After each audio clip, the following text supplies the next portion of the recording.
ਸਤਿ ਸ਼੍ਰੀ ਅਕਾਲ। ਤੁਸੀਂ ਜੁੜੇ ਹੋਏ ਹੋ ਪੰਜਾਬੀ ਰੇਡੀਓ USA ਦੇ ਨਾਲ ਤੇ ਮੈਂ ਹਾਂ ਪ੍ਰਵੀਨ ਸ਼ਰਮਾ ਲੈ ਕੇ ਹਾਜ਼ਰ ਹਾਂ ਪ੍ਰੋਗਰਾਮ ਖਬਰ ਤੇ ਨਜ਼ਰ। ਖਬਰ ਤੇ ਨਜ਼ਰ ਪ੍ਰੋਗਰਾਮ ਦੇ ਵਿੱਚ ਕੀ ਅਹਿਮ ਤੇ ਕੀ ਖਾਸ ਖਬਰਾਂ ਨੂੰ ਲੈ ਕੇ ਚਰਚਾ ਕਰਨ ਲਈ ਜੁੜ ਚੁੱਕੇ ਨੇ ਮਿੰਟੂ ਗੁਰਸਰੀਕਾ ਜੀ। ਮਿੰਟੂ ਸਤਿ ਸ਼੍ਰੀ ਅਕਾਲ, ਸਵਾਗਤ ਹੈ ਜੀ ਪੰਜਾਬੀ ਰੇਡੀਓ USA ਤੇ। ਜੀ ਸ਼ੁਕਰੀਆ ਸਾਰਿਆਂ ਨੂੰ, ਸਤਿ ਸ੍ਰੀ ਅਕਾਲ ਜੀ। ਅੱਜ ਦਿਨ ਮੰਗਲਵਾਰ 19 ਦਸੰਬਰ 2023 4 ਪੋ ਨਾਨਕ ਸ਼ਾਹੀ ਸੰਮਤ 555 ਸਪਾਂਸਰ ਕਰਦੇ ਨੇ ਖਾਲਸਾ ਇੰਸ਼ੋਰੈਂਸ ਏਜੰਸੀ ਵਾਲੇ, ਜਿਨ੍ਹਾਂ ਤੋਂ ਤੁਸੀਂ ਹਰ ਤਰੀਕੇ ਦੀ ਇੰਸ਼ੋਰੈਂਸ ਲੈ ਸਕਦੇ ਹੋ। ਇੰਸ਼ੋਰੈਂਸ ਬਾਰੇ ਪਤਾ ਕਰਨ ਦੇ ਲਈ ਇਹਨਾਂ ਦਾ ਨੰਬਰ ਹੈ 408-272-2500। ਇਹ ਪਿਛਲੇ 3 ਦਹਾਕਿਆਂ ਤੋਂ ਵੱਧ ਸਮੇਂ ਤੋਂ ਇੰਸ਼ੋਰੈਂਸ ਬਿਜ਼ਨਸ ਦੇ ਵਿੱਚ ਨੇ, ਸ਼ਾਨਦਾਰ ਸੇਵਾਵਾਂ ਦੇ ਰਹੇ ਨੇ, ਅਮਰੀਕਾ ਭਰ ਦੇ ਵਿੱਚ ਇੰਸ਼ੋਰੈਂਸ ਕਰਦੇ ਨੇ। ਓਬਾਮਾ ਕੇਅਰ, ਮੈਡੀਕੇਅਰ ਬਾਬਤ ਜੇ ਕੋਈ ਜਾਣਕਾਰੀ ਚਾਹੀਦੀ ਹੈ ਤਾਂ ਅੱਜ ਹੀ ਕਾਲ ਕਰੋ 408-272-2500 ਤੇ। ਟਰਕੀਅਨ ਇਮੀਗ੍ਰੇਸ਼ਨ ਲਾ ਫਰਮ ਵਾਲੇ ਜੇ ਟਰਕੀਅਨ ਅਟਾਰਨੀ ਟਰਕੀਅਨ ਦੇ ਨਾਲ ਤੁਸੀਂ US ਇਮੀਗ੍ਰੇਸ਼ਨ ਬਾਬਤ ਕੋਈ ਵੀ ਸਲਾਹ ਕਰਨੀ ਹੈ, ਕੋਈ ਵੀ ਸਵਾਲ ਪੁੱਛਣਾ ਤੇ ਇਹਨਾਂ ਦਾ ਨੰਬਰ ਹੈ 4159090503। Krishan Dhanota Yuba City, Baljinder Singh Nijjar Woodland, Paramjit Kaur Angi Vacaville, Pritpal Singh Sidhu Fresno, GN ਲਿਊ ਵਾਲੇ ਟਰੱਕ ਵਾਸ਼ ਕਰਦੇ ਨੇ, ਆਇਲ ਚੇਂਜ ਕਰਦੇ ਨੇ, 에ਅਰ ਬ੍ਰੇਕਾਂ ਦਾ ਕੰਮ ਤਸੱਲੀ ਬਖਸ਼ ਕਰਵਾ ਸਕਦੇ ਹੋ। ਨਵੇਂ ਪੁਰਾਣੇ ਟਾਇਰ ਵੀ ਇਹਨਾਂ ਤੋਂ ਮਿਲਦੇ ਨੇ। ਲੋਕੇਸ਼ਨਾਂ ਸੈਂਟਨੇਲਾ ਦੀ ਨਿਮਾ ਸੋਤਾ ਦੇ ਨਾਲ ਗੱਲ ਕੀਤੀ ਜਾ ਸਕਦੀ ਹੈ 209-277-0113 ਤੇ। MK market, Kashmir Singh Sacramento, Jassi Gill, Bhupinder Singh, Nirmal Singh, Sandhu family Bakersfield ਤੋਂ।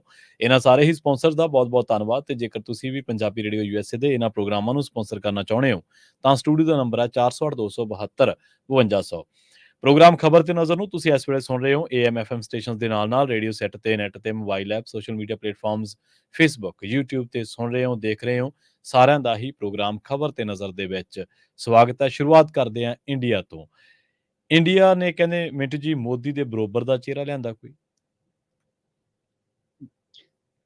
ਚਿਹਰਾ ਲਿਆਂਦਾ, ਪਰ ਚਿਹਰੇ ਨੇ ਖੁਦ ਹੀ ਕਹਿ ਦਿੱਤਾ, ਕਹਿੰਦੇ ਪਹਿਲਾਂ ਜਿੱਤ ਕੇ ਆ ਜਾਈਏ ਫਿਰ ਆਪਾਂ ਚਿਹਰੇ ਮੋਹਰੇ ਦੀ ਗੱਲ ਕਰ ਲਾਂਗੇ। ਠੀਕ ਹੈ ਜੀ। ਗੱਲ ਇਹ ਆ ਕਿ ਦੇਖੋ, ਅੱਜ ਇਹਨਾਂ ਦੀ ਚੌਥੀ ਮੀਟਿੰਗ ਹੋਈ ਸੀਗੀ, ਕਾਫੀ ਦੇਰ ਤੱਕ ਮੀਟਿੰਗ ਚੱਲਦੀ ਰਹੀ ਹੈ ਤੇ ਦੱਸਦੇ ਆ ਕਿ ਅਰਵਿੰਦ ਕੇਜਰੀਵਾਲ ਹੋਰਾਂ ਨੇ ਇਹ ਕਿਆ ਪ੍ਰਸਤਾਵ ਲਿਆਂਦਾ ਕਿ ਖੜਗੇ ਸਾਹਿਬ ਨੂੰ ਹੀ ਪ੍ਰਧਾਨ ਮੰਤਰੀ ਦਾ ਚਿਹਰਾ ਐਲਾਨ ਦੇਣਾ ਚਾਹੀਦਾ। ਤੇ ਖੁਦ ਖੜਗੇ ਸਾਹਿਬ ਨੇ ਆਖਿਆ, ਹਾਲਾਂਕਿ ਇਹਦੀ ਤਾਇਦ ਕੀਤੀ ਬੀਬੀ ਮਮਤਾ ਬੈਨਰਜੀ ਨੇ। ਉਦਾਂ ਵੈਸੇ ਕਿਸੇ ਟਾਈਮ ਬੀਬੀ ਨੂੰ ਵੀ ਮੰਨਿਆ ਜਾਂਦਾ ਸੀਗਾ ਕਿ ਇਹ ਵੀ ਨਰਿੰਦਰ ਮੋਦੀ ਨੂੰ ਟੱਕਰ ਦੇ ਸਕਦੇ ਆ, ਪਰ ਜਦੋਂ ਖੜਗੇ ਸਾਹਿਬ ਦੀ ਵਾਰੀ ਆਈ ਤਾਂ ਉਹਨਾਂ ਨੇ ਆਖਿਆ ਕਿ ਪਹਿਲਾਂ ਜਿੱਤਣਾ ਜ਼ਰੂਰੀ ਆ, ਫਿਰ ਵੇਖਾਂਗੇ ਕੀ ਹਿਸਾਬ ਕਿਤਾਬ ਬਣਦਾ ਹੈ। ਦੂਸਰੀਆਂ ਗੱਲਾਂ ਦੇ ਵਿੱਚ ਜਿੱਦਾਂ ਆਪਾਂ ਲਈਏ ਤੇ ਸਭ ਤੋਂ ਪ੍ਰਮੁੱਖ ਤੇ ਇਹ ਹੈ ਨਾ, ਸੀਟ ਸ਼ੇਅਰਿੰਗ ਫਾਰਮੂਲਾ। ਚਿਹਰਾ ਹਾਲ ਦੀ ਘੜੀ ਕੋਈ ਨਹੀਂ ਹੈ। ਹਾਲਾਂਕਿ ਸਾਹਮਣਾ ਨੇ ਅੱਜ ਇੱਕ ਤਿੱਖਾ ਲੇਖ ਲਿਖਿਆ ਸੀਗਾ। ਸਾਹਮਣਾ ਤੁਹਾਨੂੰ ਪਤਾ ਹੀ ਹੈ, ਸ਼ਿਵ ਸੈਨਿਕਾਂ ਦਾ ਇੱਕ ਰਸਾਲਾ ਹੈ। ਉਹਨਾਂ ਨੇ ਕਿਹਾ ਸੀਗਾ ਕਿ ਕਾਂਗਰਸ ਜਿੱਤ ਦਾ ਕੇਕ ਆਪ ਖਾਣਾ ਚਾਹੁੰਦੀ ਆ। ਤਾਂ ਇੱਥੋਂ ਥੋੜਾ ਜਿਹਾ ਪਤਾ ਲੱਗ ਗਿਆ ਸੀਗਾ ਕਿ ਸ਼ਾਇਦ ਗੱਲ ਅੰਦਰ ਖਾਤੇ ਇਹ ਆ ਕਿ ਕਾਂਗਰਸ ਆਪਣਾ ਵਜੂਦ, ਕਿਉਂਕਿ ਦੇਖੋ ਇੱਕ ਚੀਜ਼ ਸੀਗੀ, 5 ਰਾਜਾਂ ਦੀ ਇਲੈਕਸ਼ਨ ਬੇਸ਼ੱਕ ਇਹ ਹਾਰੇ ਆ, ਓਵਰਆਲ ਇਹਨਾਂ ਦਾ ਵੋਟ ਉਹਦੇ ਵਿੱਚ ਗਿਣਤੀ ਦੇ ਤੌਰ ਤੇ 10 ਲੱਖ ਵਧਿਆ 5 ਰਾਜਾਂ 'ਚ ਭਾਰਤੀ ਜਨਤਾ ਪਾਰਟੀ ਦੇ ਮੁਕਾਬਲੇ। ਤਾਂ ਇਸ ਕਰਕੇ ਕਾਂਗਰਸ ਉਸ ਵੋਟ ਸ਼ੇਅਰ ਦੇ ਆਧਾਰ ਤੇ ਕਹਿੰਦੀ ਆ ਕਿ ਬੇਸ਼ੱਕ ਜੋ ਮਰਜ਼ੀ ਹੋਵੇ, ਅਸੀਂ ਭਾਜਪਾ ਨੂੰ ਇੰਨੀ ਜ਼ਬਰਦਸਤ ਟੱਕਰ ਦਿੱਤੀ ਆ ਕਿ ਮਤਲਬ ਕਿਤੇ ਜੇ ਹਾਰੇ ਆ ਤਾਂ 1-2% ਵੋਟ ਸ਼ੇਅਰ ਜਿਹੜਾ ਹੈ ਉਹ ਇੱਧਰ ਉੱਧਰ ਹੋਇਆ, ਤੇ ਓਵਰਆਲ ਸਾਡੀ ਵੋਟ ਦੀ ਗਿਣਤੀ ਜਿਹੜੀ ਆ ਉਹ ਇਹਨਾਂ ਤੋਂ 10 ਲੱਖ ਵੱਧ ਬਣਦੀ ਹੈ, ਵਧੇਰੇ ਬਣਦੀ ਆ। ਵੀ ਕਿਸੇ ਵੀ ਪੱਖ ਤੋਂ ਅਸੀਂ ਹੁਣੇ ਨਹੀਂ ਹੈਗੇ। ਤਾਂ ਖੈਰ, ਹੁਣ ਜਿਹੜੀਆਂ ਗੱਲਾਂ ਰਹਿ ਗਈਆਂ, ਸੀਟ ਸ਼ੇਅਰਿੰਗ ਫਾਰਮੂਲਾ ਜਿਹੜਾ ਉਹ ਕਹਿੰਦੇ ਫਾਈਨਲ ਕਰਨਾ ਹੈ ਬਸ, ਉਸ ਤੋਂ ਬਾਅਦ ਫਿਰ ਗੱਲ ਜਿਹੜੀ ਅੱਗੇ ਚੱਲੇਗੀ। ਤਾਂ ਕਾਂਗਰਸ ਕੋਸ਼ਿਸ਼ ਇਹ ਕਰ ਰਹੀ ਹੈ ਕਿ 275 ਤੋਂ 300 ਦੇ ਦਰਮਿਆਨ ਸੀਟਾਂ ਲੈ ਦੇ, ਤੇ ਦੂਜੇ ਜਿਹੜੇ ਆ ਉਹ ਰਹਿਣ 200 ਦੇ ਵਿਚਾਲੇ, 250 ਦੇ ਵਿਚਾਲੇ। ਹੁਣ ਕੋਆਰਡੀਨੇਟਰ ਕੌਣ ਹੋਏਗਾ, ਇਹਦੇ ਤੇ ਵੀ ਇੱਕ ਇਹਨਾਂ ਦਾ ਪੇਚ ਫਸਿਆ ਪਿਆ, ਕਿਉਂਕਿ ਉद्धਵ ਠਾਕਰੇ, ਮਮਤਾ ਬੈਨਰਜੀ, ਨਿਤਿਸ਼ ਕੁਮਾਰ, ਇਹਨਾਂ ਨਾਮਾਂ ਦੀ ਚਰਚਾ ਹੈ। ਦੂਜੇ ਪਾਸੇ ਕਿ ਬਦਲਵਾਂ ਏਜੰਡਾ ਤੇ ਮੁੱਦੇ ਕੀ ਹੋਣ, ਇਹਨਾਂ ਤੇ ਅੱਗੇ ਵਧਿਆ ਜਾਵੇ। ਫਿਰ ਇਲੈਕਸ਼ਨ ਕੰਪੇਨ ਤੇ ਮੈਨੇਜਮੈਂਟ ਚ ਕੀ ਆਏਗਾ ਕਿ ਬ੍ਰਾਂਡਿੰਗ ਕਿਸ ਤਰ੍ਹਾਂ ਕੀਤੀ ਜਾਂਦੀ ਹੈ, ਕਿਹੜੀਆਂ ਏਜੰਸੀਆਂ ਦੀ ਮਦਦ ਲਵੋਗੇ, ਤੇ ਇਸ ਤੋਂ ਇਲਾਵਾ ਇਹ ਸਾਰਾ ਕੁਝ ਤੇ ਹੋਣਾ ਹੀ ਹੋਣਾ ਹੈ। ਇੱਕ ਕੋਆਰਡੀਨੇਸ਼ਨ ਇਸ ਤਰ੍ਹਾਂ ਦਾ ਬਣੇ, ਤਾਲਮੇਲ ਇਸ ਤਰ੍ਹਾਂ ਦਾ ਬਣੇ ਕਿ ਜਿਹਦੇ ਵਿੱਚ ਸੀਟ ਸ਼ੇਅਰਿੰਗ ਦਾ ਜ਼ਿਆਦਾ ਰੌਲਾ ਨਾ ਪਵੇ, ਕਿਉਂਕਿ ਅੱਜ ਖੜਗੇ ਸਾਹਿਬ ਨੇ ਇਸ਼ਾਰਾ ਕੀਤਾ ਕਿ ਕੁਝ ਸੂਬਿਆਂ 'ਚ ਮਾਮਲਾ ਫਿੱਟ ਨਹੀਂ ਪੈਂਦਾ, ਜਿੱਦਾਂ ਉਹਨਾਂ ਨੇ ਜ਼ਿਕਰ ਕੀਤਾ ਦਿੱਲੀ ਆ, ਪੰਜਾਬ ਆ, ਕੁਛ ਹੱਦ ਤੱਕ ਬੰਗਾਲ। ਤਾਂ ਇਹ ਆਪਾਂ ਵੈਸੇ ਤੇ ਬਹੁਤ ਲੰਬੇ ਸਮੇਂ ਤੋਂ ਕਹਿੰਦੇ ਆ ਰਹੇ ਹਾਂ ਕਿ ਇੱਥੇ ਫਿੱਟ ਨਹੀਂ ਬਹਿਣਾ। ਤਾਂ ਅੱਜ ਇਸ ਗੱਲ ਦੀ ਪ੍ਰੋੜਤਾ ਇਹਨਾਂ ਨੇ ਖੁਦ ਵੀ ਕੀਤੀ ਆ ਕਿ ਭਾਈ ਕਿਤੇ ਨਾ ਕਿਤੇ ਇਸ ਗੱਲ ਤੇ ਗਰਾਰੀ ਆ ਕੇ ਫਸਦੀ ਹੈ। ਪਰ ਉਹ ਕਹਿੰਦੇ ਕਿ ਇਹਦੇ ਵਿੱਚ ਕੋਈ ਗੱਲ ਨਹੀਂ ਹੈ, ਜੇ ਅੜ ਕੇ ਲੜਨਾ ਵੀ ਪਿਆ ਤਾਂ ਫਿਰ ਕੀ ਹੋ ਗਿਆ। ਤਾਂ ਮਤਲਬ ਕਿ ਇੱਥੇ ਜਿਵੇਂ ਆਪਣੇ ਪੰਜਾਬ ਦੀ ਹਾਲਤ ਆ, ਤੇ ਨੰਬਰ 1 ਤੇ ਨੰਬਰ 2 ਤੇ ਇਹੀ ਲੱਗਦੇ ਨੇ, ਦੋਨੇ ਹਾਲ ਦੀ ਘੜੀ। ਜਿਹੜੀ ਮਰਜ਼ੀ ਸੀਟ ਜਿੱਤਣ। ਹੁਣ ਤੀਸਰਾ ਕਿੰਨਾ ਕੁ ਫਾਇਦਾ ਚੁੱਕ ਲਏਗਾ, ਤਾਂ ਪੰਜਾਬ ਦੇ ਵਿੱਚ ਤੁਸੀਂ ਆਪ ਹੀ ਅੰਦਾਜ਼ਾ ਲਾ ਲਓ ਕਿ ਤੀਸਰਾ ਕੋਈ ਫਾਇਦਾ ਚੁੱਕਣ ਦੀ ਜੇ ਸੂਰਤ 'ਚ ਹੈਗਾ ਤਾਂ ਕੋਈ 1-2 ਸੀਟਾਂ ਦਾ ਹੋ ਸਕਦਾ। ਤਾਂ ਇਸ ਤਰ੍ਹਾਂ ਹੀ ਬੰਗਾਲ ਦੇ ਵਿੱਚ ਵੀ ਸ਼ਾਇਦ ਉਹਨਾਂ ਦਾ ਬਣ ਜਾਏਗਾ। ਤਾਂ ਫਾਰਮੂਲੇ ਕੱਢ ਰਹੇ ਨੇ, ਪਰ ਹਾਲੇ ਟਾਈਮ ਹੋਰ ਲੈਣਗੇ। ਮਤਲਬ ਕਿ ਸਪਸ਼ਟਤਾ ਨਹੀਂ ਹੈ ਕਿ ਚਿਹਰਾ ਕਿਹੜਾ ਵੱਡਾ ਪ੍ਰਧਾਨ ਮੰਤਰੀ ਦੇ ਬਰੋਬਰ ਉਤਾਰਿਆ ਜਾਵੇ। ਪਰ ਜਿਸ ਤਰ੍ਹਾਂ ਖੜਗੇ ਸਾਹਿਬ ਨੇ ਇਸ਼ਾਰਾ ਕੀਤਾ ਕਿ ਚਿਹਰਾ ਐਲਾਨਣ ਦੀ ਜ਼ਰੂਰਤ ਹੀ ਨਹੀਂ, ਸਾਰੇ ਹੀ ਚਿਹਰੇ ਬਣ ਕੇ ਚੱਲੋ, ਲੋੜ ਹੀ ਨਹੀਂ ਹੈ। ਤਾਂ ਜਦੋਂ ਜਿੱਤ ਜਾਵਾਂਗੇ ਉਸ ਤੋਂ ਬਾਅਦ ਫਿਰ ਫੈਸਲਾ ਕਰ ਲਵਾਂਗੇ। ਤੇ ਇੱਧਰ ਅਰਵਿੰਦ ਕੇਜਰੀਵਾਲ ਹੋਰਾਂ ਨੇ ਟਿੱਪਣੀ ਕੀਤੀ ਹੈ ਕਿ ਸੀਟਾਂ ਦੇ ਬਟਵਾਰੇ ਤੇ ਜਲਦੀ ਹੀ ਕੰਮ ਸ਼ੁਰੂ ਹੋ ਜਾਏਗਾ। ਕੋਆਰਡੀਨੇਟਰ ਦਾ ਵੀ ਜਿਹੜਾ ਉਹ ਕਰ ਲਿਆ ਜਾਏਗਾ, ਮਤਲਬ ਕਿ ਸਿਲੈਕਸ਼ਨ ਕਿ ਕੌਣ ਹੋਏਗਾ। ਇਸ ਤੋਂ ਇਲਾਵਾ ਜਿਹੜੇ ਅਖਿਲੇਸ਼ ਯਾਦਵ ਆ, ਉਹਨਾਂ ਨੇ ਕਿਹਾ ਕਿ ਸਾਰੀਆਂ ਪਾਰਟੀਆਂ ਚੋਣ ਮੈਦਾਨ 'ਚ ਉਤਰਨਗੀਆਂ। ਤੇ ਮੈਂ ਤੇ ਪਹਿਲੇ ਦਿਨ ਤੋਂ ਕਹਿ ਰਿਹਾ ਕਿ ਭਾਰਤੀ ਜਨਤਾ ਪਾਰਟੀ ਨੂੰ ਜੇ ਹਰਾਉਣਾ ਤੇ ਯੂਪੀ ਦੀਆਂ 80 ਸੀਟਾਂ ਤੇ ਹਰਾਓ ਤੇ ਲੋਕਤੰਤਰ ਬਚਾ ਲਓ। ਮਤਲਬ ਅਖਿਲੇਸ਼ ਨੂੰ ਜਦੋਂ ਪੁੱਛਿਆ ਗਿਆ ਖੜਗੇ ਸਾਹਿਬ ਦੇ ਨਾਮ ਤੇ ਇਹਨਾਂ ਨੇ ਇਧਰੋਂ ਚੁੱਪੀ ਸਾਧ ਲਈ ਸੀਗੀ। ਇਹ ਚੁੱਪ ਹੀ ਰਹੇ ਆ, ਕਿਉਂਕਿ ਇਹਨਾਂ ਨੇ ਤੇ ਪਿੱਛੇ ਸਟਾਲਨ ਦੇ ਨਾਲ ਵੀ ਮੁਲਾਕਾਤ ਕਰਕੇ ਇੱਕ ਚਰਚਾ ਛੇੜ ਦਿੱਤੀ ਸੀਗੀ ਕਿ ਸ਼ਾਇਦ ਇੰਡੀਆ ਦੇ ਵਿੱਚੋਂ ਵੀ ਇੱਕ ਇੰਡੀਆ ਨਾ ਨਿਕਲ ਆਵੇ। ਖੈਰ, ਇਹ ਸਾਰੀਆਂ ਗੱਲਾਂ ਬਾਤਾਂ ਹੋਈਆਂ, ਮਤਲਬ ਕਿ ਇਹ ਸਾਫ਼ ਆ ਕੁਝ ਰਾਜਾਂ ਦੇ ਵਿੱਚ ਹੋ ਸਕਦਾ ਅੜ ਕੇ ਚੱਲਣ, ਪਰ ਚਿਹਰਾ ਜਿਹੜਾ ਉਹ ਨਹੀਂ ਹੋਏਗਾ। ਸਾਰੇ ਚਿਹਰੇ ਹੋ ਸਕਦਾ ਕਿ ਅੱਗੇ ਲਾ ਕੇ ਤੇ ਤੋਰੇ ਜਾਣ। ਤੇ ਸਭ ਤੋਂ ਵੱਡੀ ਗੱਲ ਹੈ ਕਿ ਇੱਕ ਕੋਆਰਡੀਨੇਟਰ ਜਿਹੜਾ ਹੈ ਉਹ ਹੋਏਗਾ। ਤੇ ਉਸ ਤੋਂ ਬਾਅਦ ਫਿਰ ਮੈਨੂੰ ਜਿੰਨਾ ਕੁ ਲੱਗਦਾ ਹੈ ਇਹ ਸਟੇਟ ਲੈਵਲ ਤੇ ਕਮੇਟੀਆਂ ਵੀ ਬਣਾ ਲੈਣਗੇ। ਮਤਲਬ ਕਿ ਕੋਈ ਕਮੇਟੀ ਕਿਸੇ ਸਟੇਟ ਨੂੰ ਦੇਖੇਗੀ, ਕੋਈ ਕਿਸੇ ਸਟੇਟ ਨੂੰ, ਤਾਂ ਕਿ ਕੋਆਰਡੀਨੇਸ਼ਨ ਗਾ ਬਣਿਆ ਰਹੇ। ਤੇ ਉੱਤੇ ਕਿਹੜਾ ਉੱਤੇ ਆ ਗਿਆ ਕੋਆਰਡੀਨੇਟਰ। ਜੀ, ਐਸਆਈਟੀ ਨੇ ਵਿਕਰਮ ਮਜੀਠੀਆ ਨੂੰ ਮੁੜ ਬੁਲਾਇਆ ਸੀ। ਮਿੰਟੂ ਜੀ ਕਹਿੰਦੇ 7 ਘੰਟੇ ਪੁੱਛ ਪੜਤਾਲ ਕੀਤੀ ਹੈ ਜੀ। ਨਹੀਂ, ਉਹ ਤੇ ਕੱਲ ਬੁਲਾਇਆ ਸੀਗਾ ਨਾ, ਅੱਜ ਫੇਰ ਸਮਨਿੰਗ ਹੋ ਗਈ ਆ। ਜੀ ਅੱਛਾ, ਮੁੜ ਸੱਦ ਲਿਆ। ਹਾਂਜੀ, 27 ਤਰੀਕ ਨੂੰ ਪੇਸ਼ ਹੋਣਾ ਹੈ। ਠੀਕ ਹੈ। ਤਾਂ ਹਾਲੇ ਤਾਂ ਮਜੀਠੀਆ ਅੰਮ੍ਰਿਤਸਰ ਪਹੁੰਚਿਆ ਹੀ ਨਹੀਂ। ਮੈਨੂੰ ਲੱਗਦਾ ਪਟਿਆਲੇ ਤੋਂ ਪਹਿਲਾਂ ਹੀ ਉਹਨੂੰ ਕਹਿ ਦਿੱਤਾ ਗਿਆ ਕਿ ਵਾਪਸ ਆ ਜਾਓ 27 ਤਰੀਕ ਨੂੰ ਤੁਸੀਂ। ਹੁਣ ਦੇਖੋ, ਇਹ ਆ ਕਿ ਪਹਿਲੀ ਗੱਲ ਮੈਨੂੰ ਤੇ ਇਉਂ ਲੱਗਦਾ ਕਿ ਆਪਾਂ ਨੂੰ ਪਤਾ ਹੀ ਆ ਕਿ ਜਿਹੜਾ ਸ਼ਹੀਦੀਆਂ ਦਾ ਇਹ ਹਫ਼ਤਾ ਚੱਲਦਾ ਹੈ, ਇਹਦੇ ਵਿੱਚ ਮੈਨੂੰ ਨਹੀਂ ਲੱਗਦਾ ਕਿ ਇਸ ਤਰ੍ਹਾਂ ਦੀ ਕੋਈ ਸਿਆਸੀ ਤੌਰ ਤੇ ਆਪਾਂ ਨੂੰ ਪਤਾ ਹੀ ਆ ਕਿ ਹੁੰਦਾ ਕੀ ਆ। ਭਗਵੰਤ ਮਾਨ ਦੀ ਬੇਟੀ ਦੀ ਵੀਡੀਓ ਤੋਂ ਬਾਅਦ ਜਿਹੜੀ ਇੰਟਰਵਿਊ ਹੋਈ, ਉਸ ਤੋਂ ਬਾਅਦ ਸਾਰਾ ਇਹ ਹਾ ਹੱਲਾ ਮਚਿਆ ਹੈ। ਤੇ ਜੇ 4 ਦਿਨ ਇਹ ਖਲੋ ਜਾਣ, ਆਪ ਹੀ ਇਹਨਾਂ ਨੇ ਕਿਹਾ ਸੀਗਾ ਕਿ ਅਸੀਂ ਕੋਈ ਸਰਕਾਰੀ ਪ੍ਰੋਗਰਾਮ ਜਿਹੜਾ ਨਹੀਂ ਉਲੀਕਾਂਗੇ। ਤਾਂ ਚਲੋ ਜੋ ਮਰਜ਼ੀ ਆ, ਕੋਈ ਦੋਸ਼ੀ ਆ ਕੋਈ ਬਦੋਸ਼ਾ ਹੈ, ਉਹ ਤੇ ਬਾਅਦ ਦੇ ਵਿੱਚ ਕਾਨੂੰਨ ਨੇ ਦੇਖਣਾ, ਸਬੂਤਾਂ ਨੇ ਸਾਫ਼ ਕਰਨਾ, ਸਪਸ਼ਟ ਕਰਨਾ। ਤੇ ਜੇ ਇਹ ਨਿਕਲ ਲੈਣ ਦਿੰਦੇ 2-4 ਦਿਨ ਹੋਰ ਤੇ ਕਿੱਡੀ ਕੁ ਗੱਲ ਆ। ਐਵੇਂ ਬਸ ਹੁਣ ਇਹਨਾਂ ਨੇ ਪੀਂਗ ਪਾ ਲਈ ਆ ਬਈ 7-8 ਘੰਟੇ ਤੁਸੀਂ ਪੁੱਛਗਿੱਛ ਕਰ ਲਈ ਆ, ਹੋਰ ਜਿਹੜੀ ਪੁੱਛਗਿੱਛ ਆ ਤੁਸੀਂ ਕਿੰਨੀ ਕੁ ਕਰਨੀ ਆ। ਮੈਨੂੰ ਤਾਂ ਕਦੇ ਹੈਰਾਨਗੀ ਹੁੰਦੀ ਆ, 13 ਦਾ ਇੱਕ ਮੁਕੱਦਮਾ ਚੱਲਣ ਡਿਆ, ਇਹ ਹਾਲੇ ਪੁੱਛਗਿੱਛ 'ਚ ਹੀ ਉਲਝਿਆ। ਜੇ ਮਜੀਠੀਆ ਦੋਸ਼ੀ ਹੈ ਤੇ ਹੁਣ ਤੇ ਉਹਦੀ 5-10 ਸਾਲ ਦੀ ਕੈਦ ਹੋ ਜਾਣੀ ਚਾਹੀਦੀ ਸੀਗੀ। ਜੇ ਉਹ ਬੇਦੋਸ਼ ਹੈ ਤੇ ਉਹਦੇ ਮੱਥੇ ਤੋਂ ਕਲੰਕ ਲੈ ਜਾਣਾ ਚਾਹੀਦਾ ਸੀ। ਇਹ ਹਾਲੇ ਤੱਕ ਚਾਰਜਸ਼ੀਟ ਨਹੀਂ ਫਾਈਲ ਕਰ ਸਕੇ। ਮੁੱਦਾ ਸਾਡੇ ਲਈ ਮੁੱਦਾ ਬਣਿਆ ਪਿਆ ਮਜੀਠੀਆ, ਸਾਡੇ ਲਈ ਮੁੱਦਾ ਬਣਿਆ ਪਿਆ ਮਾਨ, ਵੀ ਦੋਨਾਂ ਦੀ ਆਪਸ ਦੇ ਵਿੱਚ ਬਈ ਖੈਬੜਬਾਜੀ ਚੱਲ ਪਈ ਆ। ਇਹ ਤੇ ਜੁੰਡੀਓ ਹੋਣਗੇ, ਇਹ ਵੇਖੋ ਕਹਿੰਦਾ ਮੈਂ ਚੀਕਾਂ ਖੜਾ ਦੂੰ, ਮੈਂ ਕਰ ਦੂੰ, ਮੇਰੇ ਡਿੱਕੇ ਚੜ ਜੋ। ਉਧਰੋਂ ਉਹ ਮਾਨ ਸਾਹਿਬ ਤੁਹਾਨੂੰ ਪਤਾ ਹੀ ਆ, ਕਦੇ ਅਰਬੀ ਘੋੜਿਆਂ ਤੇ ਚੜ ਜਾਂਦੇ ਨੇ, ਕਦੇ ਉਹ ਇਤਿਹਾਸ ਦੇ ਹੋਰ ਹੀ ਪੰਨਿਆਂ 'ਚ ਵੜ ਜਾਂਦੇ ਨੇ। ਪਰ ਮੁੱਦਾ ਤੇ ਅਸਲ ਦੇ ਵਿੱਚ ਇਹ ਹੋਣਾ ਚਾਹੀਦਾ ਹੈ ਕਿ ਇਹ ਜਿਹੜਾ ਸਾਰਾ ਕੁਝ ਹੋਇਆ ਉਹਦਾ 10 ਸਾਲ ਦਾ ਇੱਕ ਵਕਫਾ ਬੀਤ ਗਿਆ, 3 ਸਰਕਾਰਾਂ ਚਲੇ ਗਈਆਂ, ਹੁਣ ਤੱਕ ਚਾਰਜਸ਼ੀਟ ਨਹੀਂ ਫਾਈਲ ਹੋਈ। ਸਿੰਗਲ ਪਰਸਨ, ਕਿਉਂਕਿ ਦੇਖੋ ਇਸ ਮਾਮਲੇ ਦੇ ਵਿੱਚ ਜਿਹੜੇ ਕੇਂਦਰੀ ਕਿਰਦਾਰ ਨੇ ਮਜੀਠੀ ਵਾਲੇ 'ਚੋਂ ਕੌਣ ਨੇ? ਇਹ ਸੱਤਾ ਜੀ ਪਿੰਦੀ ਆ, ਫਲਾਣਾ ਧਮਕਾਣਾ, ਉਹ ਕਿੱਥੇ ਨੇ? ਉਹ ਕਿੱਥੇ ਨੇ? ਉਹ ਨੇ ਕੈਨੇਡਾ ਜਾਂ ਅਮਰੀਕਾ, ਪਤਾ ਨਹੀਂ ਕਿੱਥੇ ਨੇ, ਮੈਨੂੰ ਨਹੀਂ ਪਤਾ।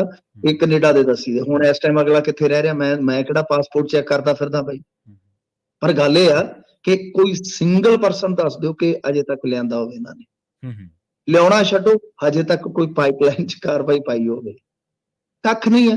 ਮਤਲਬ ਕਿ ਮੁੱਦਾ ਤੇ ਪੰਜਾਬੀਆਂ ਵਾਸਤੇ ਇਹ ਹੋਣਾ ਚਾਹੀਦਾ ਹੈ ਕਿ ਯਾਰ ਜੇ ਇਹਦੇ ਵਿੱਚ ਕੋਈ ਸੱਚ ਹੈ ਇਸ ਕੇਸ ਦੇ ਵਿੱਚ, ਚੁੱਕ ਕੇ ਅੰਦਰ ਮਾਰੋ। ਮਜੀਠੀਆ ਹੈਗਾ ਕਿਤੇ ਵੀ ਉਹ ਬੜੇ ਤੁਹਾਨੂੰ ਬੜੇ ਬੰਦੋਬਸਤ ਦੀ ਜ਼ਰੂਰਤ ਹੈ, ਅੱਗੇ ਵੀ ਤੇ ਅੰਦਰ ਗਿਆ ਹੀ ਆ। ਤਾਂ ਤੁਸੀਂ ਤੇ ਹਾਲੇ ਤੱਕ ਚਲਾਨ ਨਹੀਂ ਬਣਾ ਸਕੇ, ਚਾਰਜ ਸ਼ੀਟ ਫਾਈਲ ਨਹੀਂ ਹੋਈ ਜ਼ਰੂਰ ਇਸ ਮਾਮਲੇ 'ਚ ਅਜੇ ਤੱਕ। ਜੀ ਜੀ ਬਿਲਕੁਲ।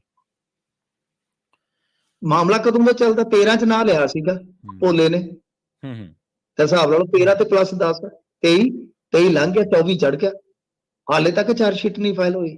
ਚਾਰਜ ਸ਼ੀਟ ਫਾਈਲ ਹੋਏਗੀ, ਚਾਰਜਸ ਫਰੇਮ ਹੋਣਗੇ, ਚਾਰਜਸ ਫਰੇਮ ਹੋਣ ਤੋਂ ਬਾਅਦ ਗਵਾਹੀਆਂ ਲੱਗਣਗੀਆਂ, ਗਵਾਹੀਆਂ ਤੋਂ ਬਾਅਦ ਜ਼ੇਰਾ ਹੋਣੀਆਂ, ਜ਼ੇਰਾ ਤੋਂ ਬਾਅਦ ਕਿੱਥੇ ਮਤਲਬ ਕਿ ਕਈ ਸਾਲ ਹਾਲੇ ਹੋਰ। ਤਾਂ ਹੋਣਾ ਤਾਂ ਇਹ ਚਾਹੀਦਾ ਕਿ ਭਾਈ ਤੁਸੀਂ ਏਡੇ ਵੱਡੇ ਡਰੱਗ ਨੈਕਸਸ ਨੂੰ ਬੇਨਕਾਬ ਕਰਨ ਉਪਰੰਤ ਇੰਨਾ ਚਿਰ ਕਿਉਂ ਲਮਕਾਈ ਫਿਰਦੇ ਹੋ?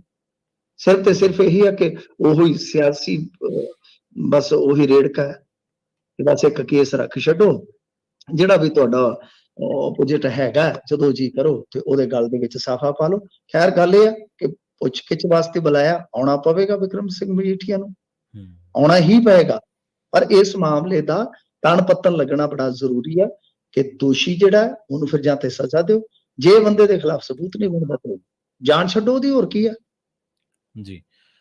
ਤੇ ਧਾਮੀ ਸਾਹਿਬ ਨੇ ਆਨੰਦ ਮੈਰਿਜ ਐਕਟ ਤੇ ਸਵਾਲ ਚੁੱਕੇ ਨੇ ਮਿੰਟੂ ਜੀ। ਦੇਖੋ ਧਾਮੀ ਸਾਹਿਬ ਨੇ ਆਨੰਦ ਮੈਰਿਜ ਐਕਟ ਤੇ ਸਵਾਲ ਤੇ ਚੁੱਕੇ ਨੇ, ਪਰ ਸਵਾਲ ਤੇ ਫਿਰ ਇਹ ਵੀ ਪੈਦਾ ਹੋਏਗਾ ਨਾ ਕਿ 2012 ਦੀ ਜਿਹੜੀ ਸੋਧ ਹੈ, ਹੁਣ ਇਹ ਕਹਿੰਦੇ ਆ ਕਿ ਸੋਧ ਦੀ ਸਖਤ ਜ਼ਰੂਰਤ ਹੈ, ਤੇ 2012 ਦੀ ਜਦੋਂ ਸੋਧ ਹੋ ਰਹੀ ਸੀਗੀ ਤੇ ਉਦੋਂ ਸੱਤਾ 'ਚ ਕੌਣ ਸੀਗਾ?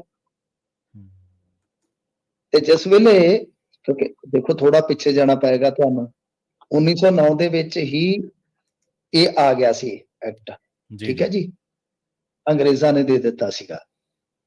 ਪਰ ਉਸ ਤੋਂ ਬਾਅਦ ਕੀ ਹੋਇਆ ਸੀਗਾ? ਆਜ਼ਾਦੀ ਤੋਂ ਬਾਅਦ ਫਿਰ ਆ ਗਿਆ Hindu marriage act. Hindu marriage act ਤੋਂ ਬਾਅਦ ਸੁਪਰੀਮ ਕੋਰਟ 'ਚ ਇੱਕ ਮਾਮਲਾ ਆ ਗਿਆ ਕਿ ਭਾਈ ਵਿਆਹਾਂ ਦੀ ਰਜਿਸਟ੍ਰੇਸ਼ਨ ਹੋਣੀ ਜ਼ਰੂਰੀ ਹੈ। ਉਹਨਾਂ ਨੇ ਫੈਸਲਾ ਦੇ ਦਿੱਤਾ, ਕਈ ਸਾਲ ਉਹਦੇ ਤੇ ਅਮਲ ਨਹੀਂ ਹੋਇਆ। ਫਿਰ ਮੁੜ ਕੇ ਇਹਨਾਂ ਨੇ ਉਸੇ ਨੂੰ ਅਮੈਂਡ ਕਰਕੇ ਉਹਦੇ 'ਚ ਧਾਰਾ ਸ਼ਾਇਦ 6 ਐਡ ਕੀਤੀ ਸੀਗੀ, ਉਹਦੇ 'ਚ ਵੀ ਸਿੱਖਾਂ ਦੇ ਵਿਆਹ ਰਜਿਸਟਰ ਕਰੋ ਜੀ ਅੱਡ ਤੋਂ। ਹੋਇਆ ਕੀ ਹੈ ਕਿ ਬਸ ਇੱਕ ਰਜਿਸਟ੍ਰੇਸ਼ਨ ਹੁੰਦੀ ਹੈ, ਉਹਦੇ 'ਚ ਹੋਰ ਕੀ ਹੈ ਮੈਨੂੰ ਦੱਸੋ? ਕੁਛ ਵੀ ਨਹੀਂ ਹੈ। ਤਾਂ ਮਤਲਬ ਇਹ ਆ ਕਿ 12 'ਚ ਕੌਣ ਸੀ? 12 'ਚ ਤੁਸੀਂ ਹੀ ਸੀਗੇ ਧਾਮੀ ਸਾਹਿਬ, ਤੁਸੀਂ ਬੇਸ਼ੱਕ ਪ੍ਰਧਾਨ ਨਹੀਂ ਸੀ ਪਰ ਹੈਗੇ ਤੇ ਇੱਧਰ ਹੀ ਸੀਗੇ ਨਾ, ਇਸ ਪਾਲੇ 'ਚ ਹੀ ਸੀਗੇ।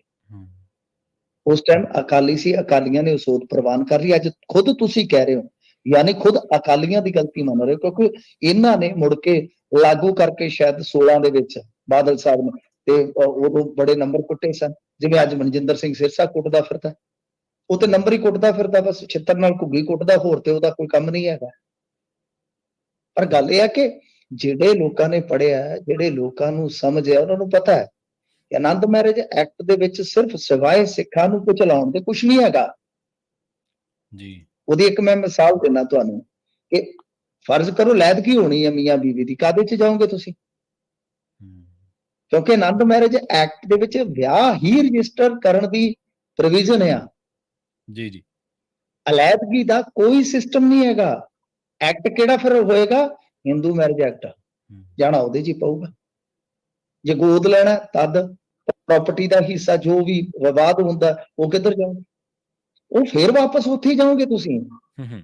ਸੋ ਇਸ ਕਰਕੇ ਜਿਨ੍ਹਾਂ ਲੋਕਾਂ ਨੇ ਪੜ੍ਹਿਆ, ਜਿਨ੍ਹਾਂ ਲੋਕਾਂ ਨੂੰ ਸਮਝਿਆ, ਬਹੁਤ ਸਾਰੇ ਸਿੱਖ ਬੁੱਧੀਜੀਵੀ ਜਿਹੜੇ ਆ ਉਹ ਇਸੇ ਕਰਕੇ ਕਹਿੰਦੇ ਸੀ ਕਿ ਆਨੰਦ ਮੈਰਿਜ ਐਕਟ ਦੀ ਥਾਂ ਤੇ ਸਾਨੂੰ ਸਾਡਾ ਸਿੱਖ ਮੈਰਿਜ ਐਕਟ ਦੇ ਦਿਓ, ਯਾਨੀ ਇੱਕ ਪਰਸਨਲ ਲਾਅ ਬਣਾ ਦਿਓ, ਜਿਵੇਂ ਮੁਸਲਮਾਨਾਂ ਕੋਲ ਆ, ਈਸਾਈਆਂ ਕੋਲ ਆ, ਯਾਨੀ ਸਾਨੂੰ ਉਸ ਤਰ੍ਹਾਂ ਦਾ ਪਰਸਨਲ ਲਾ ਦਿਓ। ਪਰ ਗੱਲ ਇਹ ਆ ਕਿ ਇੱਥੇ ਤੇ ਪਰਸਨਲ ਲਾ ਨੂੰ ਖਤਮ ਕਰਨ ਲਈ ਯੂਸੀਸੀ ਲਿਆ ਰਹੇ, ਯੂਨੀਫਾਰਮ ਸਿਵਲ ਕੋਡ। ਸੋ ਹੁਣ ਕਿੰਨੇ ਦੇਣਾ? ਤਾਂ ਧਾਮੀ ਸਾਹਿਬ ਦੀ ਗੱਲ ਤੇ ਬਿਲਕੁਲ ਦਰੁਸਤ ਆ ਕਿ ਸੋਧ ਦੀ ਜ਼ਰੂਰਤ ਆ, ਪਰ ਸਵਾਲ ਇਹ ਆ ਕਿ ਜਦੋਂ ਇਹ ਸੋਧ ਆਈ ਸੀ ਤਾਂ ਉਸ ਵੇਲੇ ਸੱਤਾ 'ਚ ਅਕਾਲੀ ਦਲ ਸੀਗਾ, ਮਨਮੋਹਨ ਸਿੰਘ ਹੋਰਾਂ ਦੇ ਨਾਲ ਚੰਗੀ ਸੀਗੀ ਪ੍ਰਕਾਸ਼ ਸਿੰਘ ਬਾਦਲ ਹੋਰਾਂ ਦੀ, ਪਰ ਕਿਸੇ ਨੇ ਗੱਲ ਗੌਲੀ ਨਹੀਂ ਜੀ। ਤੇ ਕਿਸਾਨ ਜਥੇਬੰਦੀਆਂ ਨੇ ਮੁੱਖ ਮੰਤਰੀ ਸਾਹਿਬ ਨਾਲ ਮੀਟਿੰਗ ਕੀਤੀ ਹੈ ਜੀ। ਹਾਂਜੀ ਮੀਟਿੰਗ ਹੋ ਗਈ ਆ। ਮੀਟਿੰਗ ਕਹਿੰਦੇ ਬੜੇ ਵਧੀਆ ਮਾਹੌਲ 'ਚ ਹੋਈ ਆ। ਬਾਹਰ ਆ ਕੇ ਇੱਕ ਤੇ ਧਾਲੀਵਾਲ ਸਾਹਿਬ ਨੇ ਜਾਣਕਾਰੀ ਦਿੱਤੀ ਆ ਕਿ ਇਹਨਾਂ ਮੰਗਾਂ ਤੇ ਸਹਿਮਤੀ ਬਣੀ ਆ। ਫਿਰ ਜਿਹੜੇ ਹੈਗੇ ਸੀਗੇ ਸੰਯੁਕਤ ਕਿਸਾਨ ਮੋਰਚਾ ਦੇ ਆਗੂ ਉਹ ਵੀ ਸਾਹਮਣੇ ਆਏ ਆ ਜੀ। ਕਿ ਵੇਖੋ ਜੀ, ਇੱਕ ਤੇ ਹੁਣ ਮੀਟਰ ਨਹੀਂ ਲੱਗਣਗੇ, ਜਿਹੜੇ ਹੈਗੇ ਨੇ ਪ੍ਰੀਪੇਡ ਮੀਟਰ। ਫਿਰ ਇਹ ਤੋਂ ਇਲਾਵਾ ਆ ਜੋ ਜੋੜੀਆਂ ਨਹਿਰਾਂ ਨੇ ਕਿ ਇਹਨਾਂ ਦੇ ਕਿਨਾਰਿਆਂ ਤੇ ਜਿਹੜੀਆਂ ਮੋਟਰਾਂ ਲੱਗੀਆਂ ਉਹਨਾਂ ਦੇ ਬਿੱਲ ਵਗੈਰਾ ਜਿਹੜੇ ਕਰ ਦਿੱਤੇ ਜਾਣਗੇ ਮਾਫ। ਜਿਹੜੀਆਂ ਸਹਿਕਾਰੀ ਸਭਾ ਦੀਆਂ ਹੈਗੀਆਂ ਨੇ ਕਾਪੀਆਂ ਕੂਪੀਆਂ, ਕਹਿੰਦੇ ਕਿ ਵਨ ਟਾਈਮ ਸੈਟਲਮੈਂਟ 'ਚ ਲਿਆਂਦੀਆਂ ਜਾਣਗੀਆਂ। ਇਸ ਤਰ੍ਹਾਂ ਮਤਲਬ ਕਿ ਇਹਨਾਂ ਨੇ ਕਿਹਾ ਕਿ ਕੁਝ ਮੰਗਾਂ ਤੇ ਸਹਿਮਤੀ ਬਣੀ। ਉਧਰ ਮਾਨ ਸਾਹਿਬ ਨੇ ਆ ਕੇ ਭਰੋਸਾ ਦਿੱਤਾ ਕਿ SYL ਤੇ ਬਣਨੀ ਨਹੀਂ ਦੇਣੀ, ਆਪਾਂ ਪਾਣੀ ਦੇ ਰਖਵਾਲੇ ਬਣਾਂਗੇ।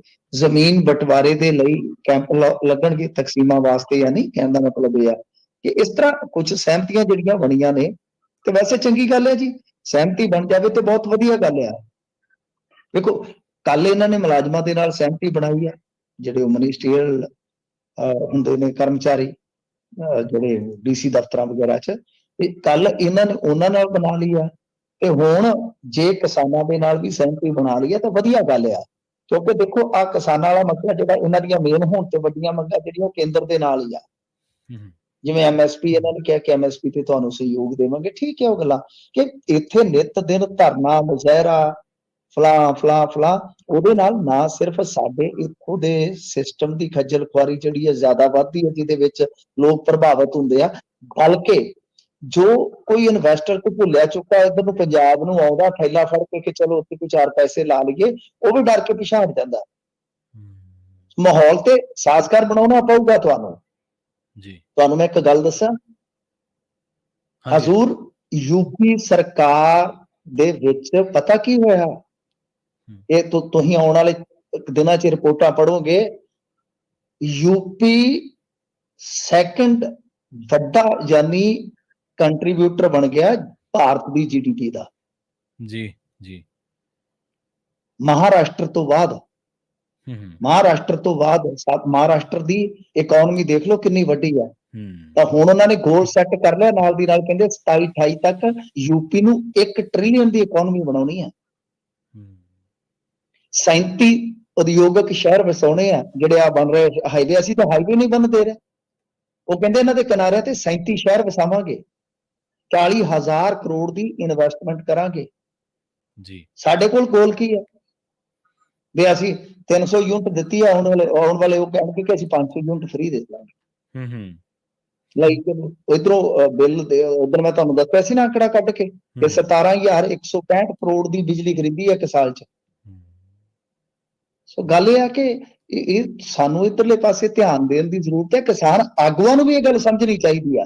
ਇਹ ਕੰਮ ਬਹੁਤਾ ਲੰਬਾ ਨਹੀਂ ਚੱਲੇਗਾ, ਫਿਰ ਬਿਲਕੁਲ ਹੀ ਢਾਂਚਾ ਖਸਤਾ ਹਾਲ ਹੋ ਜਾਏਗਾ। ਕਿਉਂਕਿ ਜਿੰਨੀ ਇਕਨੋਮੀ ਸਾਡੀ ਜਾਏਗੀ ਨਾ ਰਸਾਤਲ 'ਚ, ਉਹਦਾ ਸਭ ਤੋਂ ਵੱਡਾ ਅਸਰ ਖੇਤੀ ਤੇ ਹੀ ਪੈਣਾ।